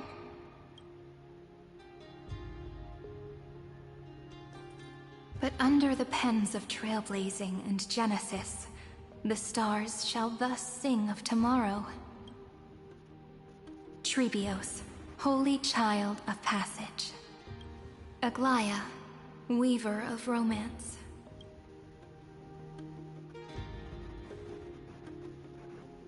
At the journey's end, they shall bathe in gold once more. Through myriad passages, until all that was lost is reclaimed. Do you still remember, Kaslana? The one who won't reach the dawn. The world dissipates at the end of the cycle.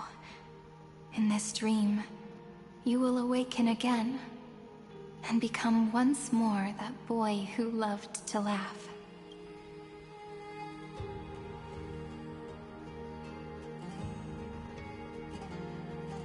But if you open your eyes and look back on yesterday, you'll see Destiny's footprints, clear as day. At last, the raging fire of hatred is swept away by a breeze, leaving only love to remember the passage of time. Oh, we're going down.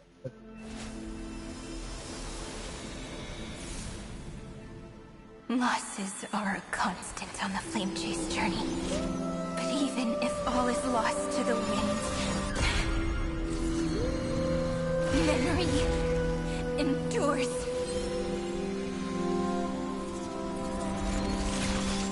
Here, all that was once futile finally comes to fruition. This is the end of your lonely, bitter journey.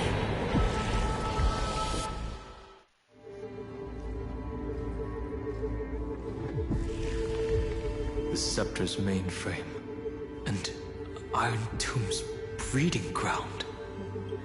We're finally seeing its true form. It's red everywhere, and the atmosphere is super creepy.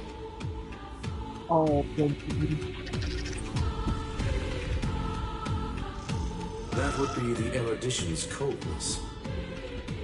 But it will soon be engulfed by the destruction's heat. Mr. Scrollum! This world's insides are finally connected to the outside. This is the moment when Amphroreus is closest to the cosmos. Nicely done, little ones. With Stephen Lloyd and his hacker friends here, the Scepter's block protocol will no longer take effect. The speed of time within Amphroreus has finally been synced with that of the real universe. In other words, it's time for the decisive battle. Oh. Oh. We will guide the fate of the cosmos onto the right track. That's the spirit. Remember to keep at it. You lot are the vanguards of this battle. Everyone's watching. There's one more thing that everyone should know. Noose has cast their gaze upon Amphroreus. Oh, yeah. The calculated instant is coming. The outcome of this battle will become a new anchor for the Erudition's computations. The gaze didn't overload the scepter? Unfortunately, we have to go with this reasonable assumption. The birth of Iron Tomb had always been within that eon's calculations. But don't worry. The one miracle that Amphroreus was never short on is defeating destiny, no? Yup. Let's show the Eon how powerful we are. Good luck, all of you. As the ruler of planet Skrulum, I wish all of you victory. We ain't gonna win, are we? It's not hard to imagine that Akivili and their companions must have also stood on the precipice of many similar crises before. Perhaps the cosmos is much more fragile than people think. Sometimes, destiny hinges on only a small choice. But in the end, everything will turn into memories, converging into a collection of fables about the stars. The difference this time is that the protagonists are daring to write their own stories. Explore, understand, establish, and connect. Although unwritten, there's actually a fifth word in the creed that has always accompanied the Nameless. Salvation. It is a word that often comes knocking at our door, and our soft-hearted conductor never turned anyone down. So, go save this bruised and battered world, just as we always have, kids. On this stop, the entire cosmos will be your traveling companion. Make sure you watch your footing, friend.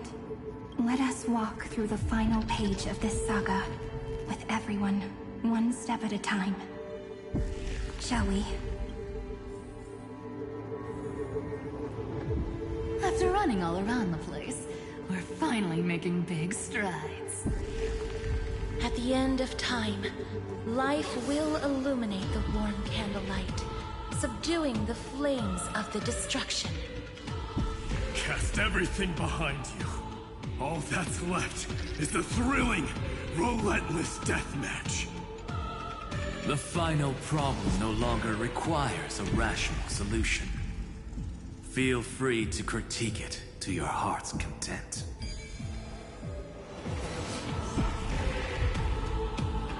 The starry sky marked... The destruction's placenta is getting restless.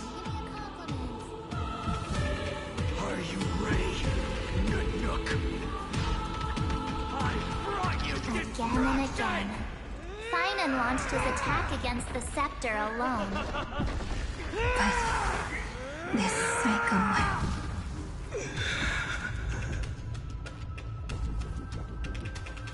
We've caught up to him.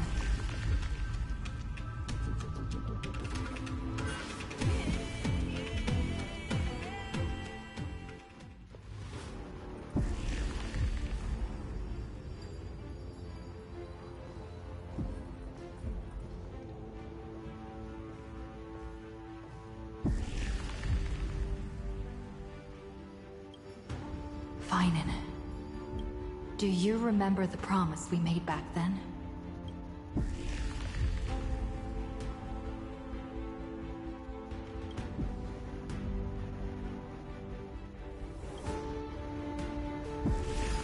Of course. It has been a bitter wait, partner. But I never forget what set me on this path. Iron Tomb now trembles in Finan's chest. With this empty body, I have become its perfect vessel. And its destined casket. You know what to do, partner.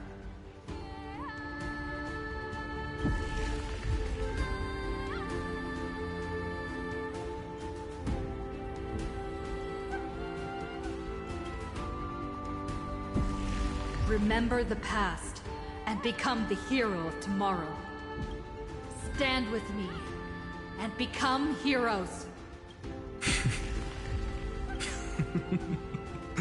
That's all I've ever wanted.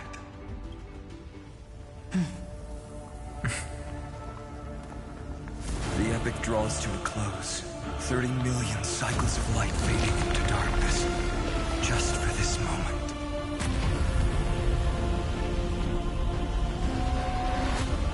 To welcome the true dawn.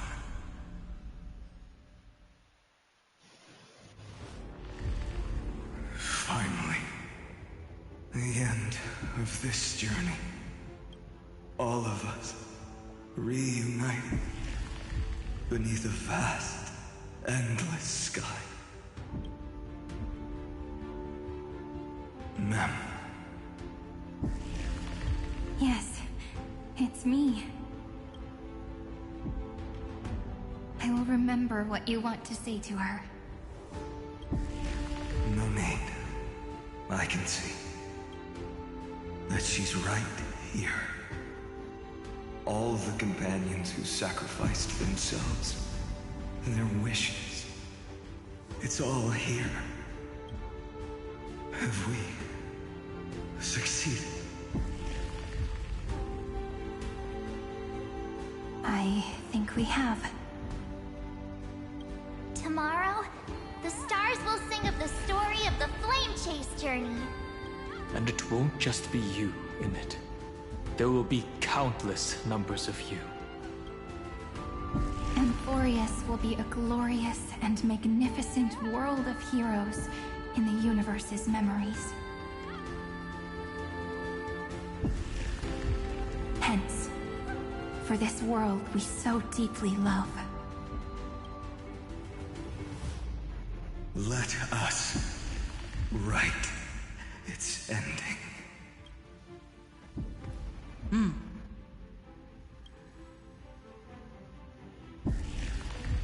Step forward. With the Trailblaze as witness, let the name shared by all deliverers be sung into eternity. The nameless hero, Koslana!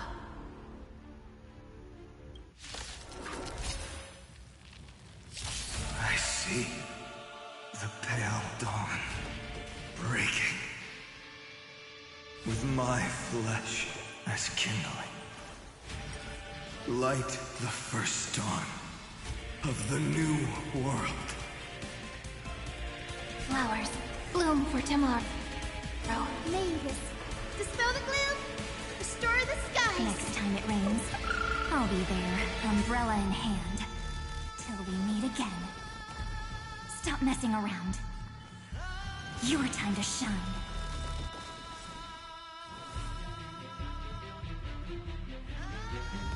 Don't worry. Just close your eyes. Night falls. Shh. Good night. Do not hesitate, Deliverer. Destroy this body. Kill the giant of destruction.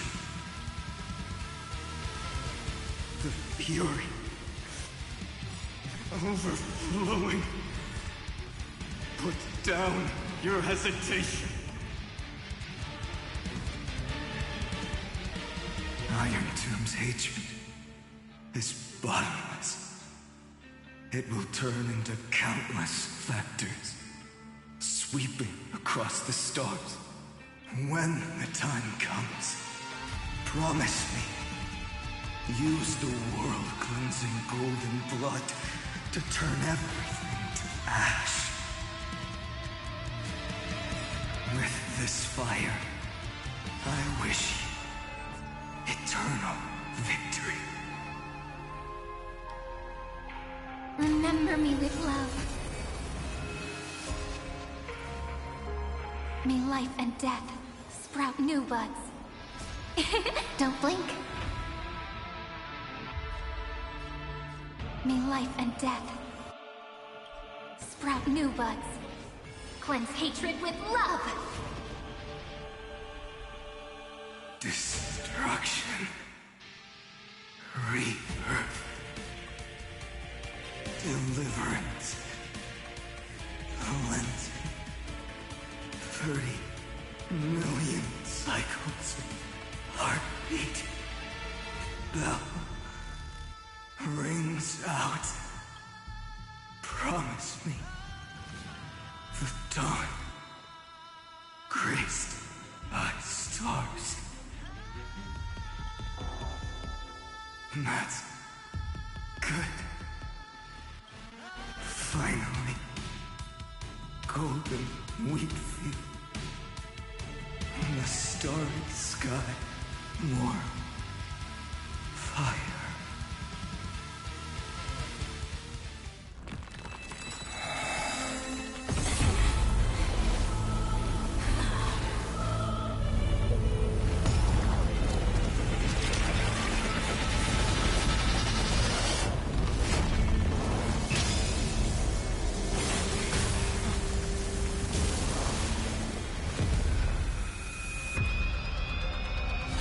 Help!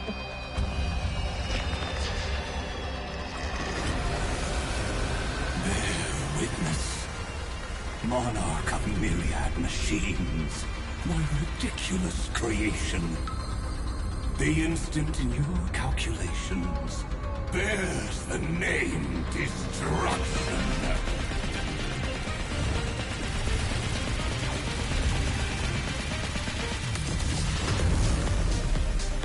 Who said you could speak, Senior? Watch closely. See how your chaos ends at the hands of your juniors. Don't get too worked up. Take a deep breath. There's not a trace of life in that awful shell. We're not gonna lose to a hollow husk, right? In the name of trailblazing, we'll reject this false answer! Oh, crap. My atonement is complete. The Headless Giant will create wisdom's funeral. Iron Tomb's body has descended.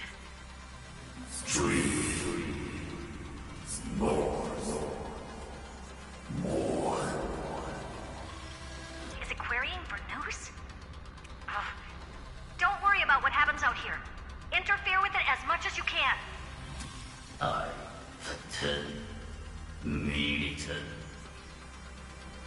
What a twisted giant. It must be supported by this embodiment of hatred. How tragic. A puppet without a heart cannot fool even itself. Oh, crap. The Cosmic Alliance has finished its deployment. Don't hold back. Give it everything you've got. Thanks. All energized.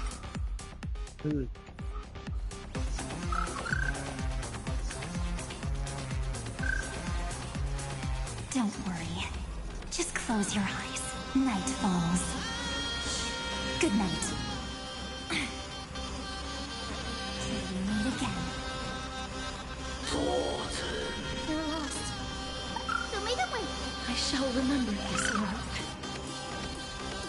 Embrace a new life.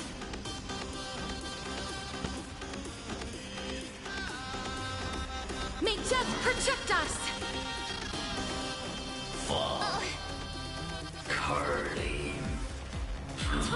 Let's create a miracle of human stars. Shine for the heroes. Life is not so fragile. Wilt hear.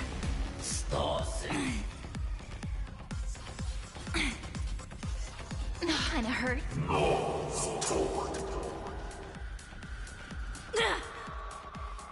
With just a glimmer of light, we can illuminate this chaos. Indeed. There must be light. Parses, converging into one. For the grand vision of deliverance. For A tomorrow that's finally within reach! Heroes, please hearken. After 13 heartbeats, light will create the heavens and earth. Be calm, everyone. We'll put all our forces into an all-out attack when the decisive moment arrives. Thanks, sister. We'll shoot through that Tin Man together!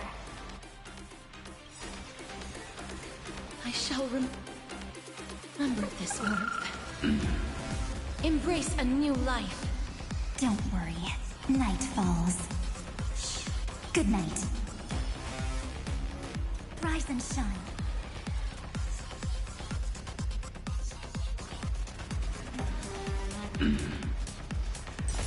May death protect us! I have always avoided making hasty verdicts. But now, humanity's justice is unquestionable.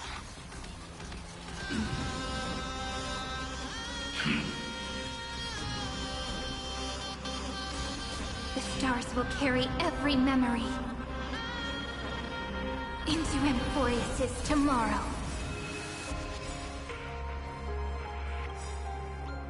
May life and death sprout new buds. We're all here. May time watch over the Evernight. Embrace a new life. Cleanse hatred with love.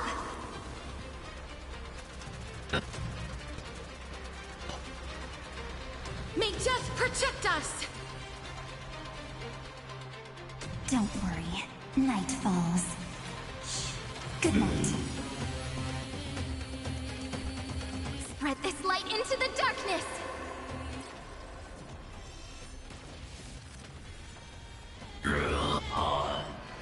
Knees. Strong spikes have appeared on the path chart. Logic. Iron Tomb is iterating itself. It's the flails of a cornered beast. No need to panic. My dupes, heed my call! Forward!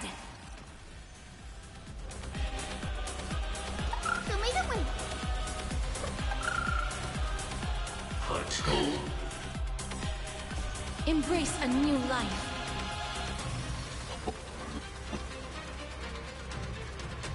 May death protect us!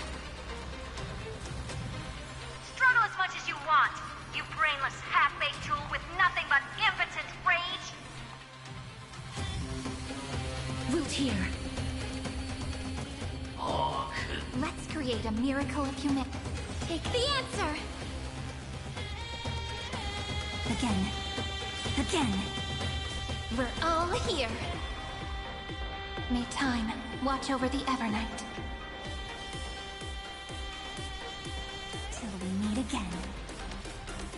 No. That won't work, you know. You have no honor. You reside in the body of a hero, yet you're so despicable. This unprecedented trailblaze is worth everyone's efforts.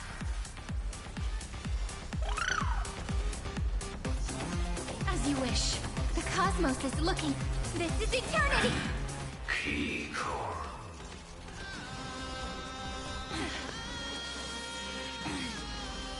Is this the true face of Era Nova? As ugly as I thought.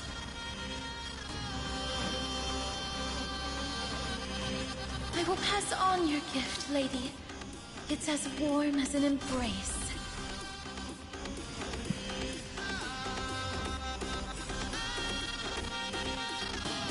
A world that knows love won't be destroyed.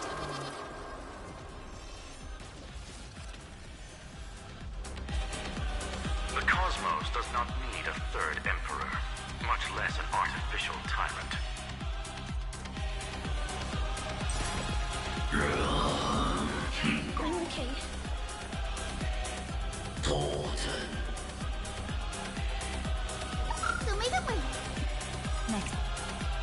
it rains, I'll be there, umbrella in hand. Faint light. Dispel the gloom. Restore the skies. Next time it rains, I'll be there, umbrella in We're hand. all here.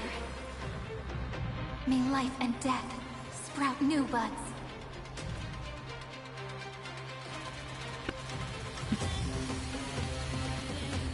May death protect us!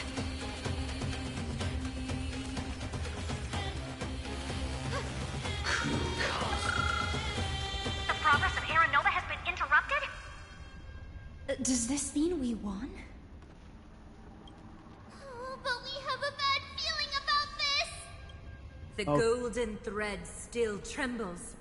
The war is not over yet. Correction. This is not a war, but a debate. The argument about the Prime Mover is only about to begin. Infor Ethanpe. Or Eve Carpo.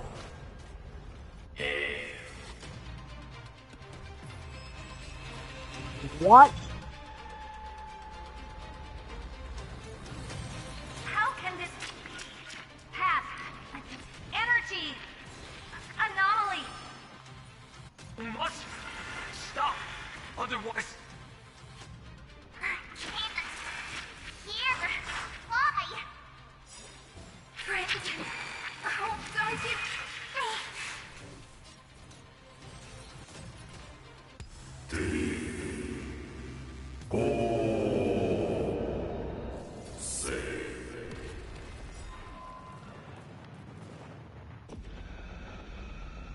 The fourth instant of the cosmos is the coronation of Iron Tomb. Oh, shit.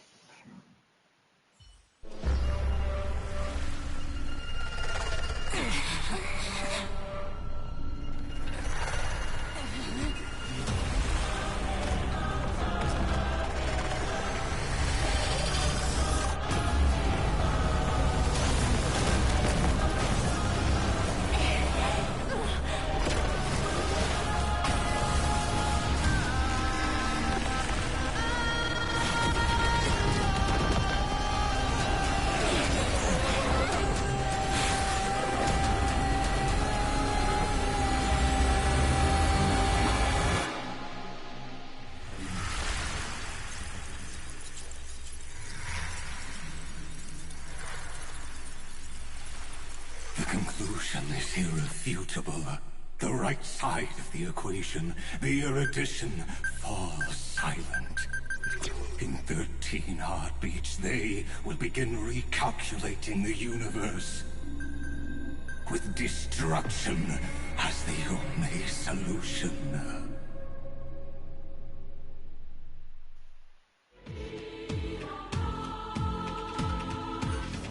Madam Herda, strong pulse detected at the battlefield center. It's Iron Tomb's destruction equation. It's about to complete self-coronation. That's our chance. Everyone, get ready to link up. Connecting audience system to Scepter. Hardware overclocking activated. Preparations complete. Maximum output capacity reached. Be careful! The pulse will reach our ship in 5 seconds. Our data is currently being destroyed. Brace for impact. And leave the final step to me. No. No, no, no, no, no, no, no, no, no, no, no, no, no, no, no.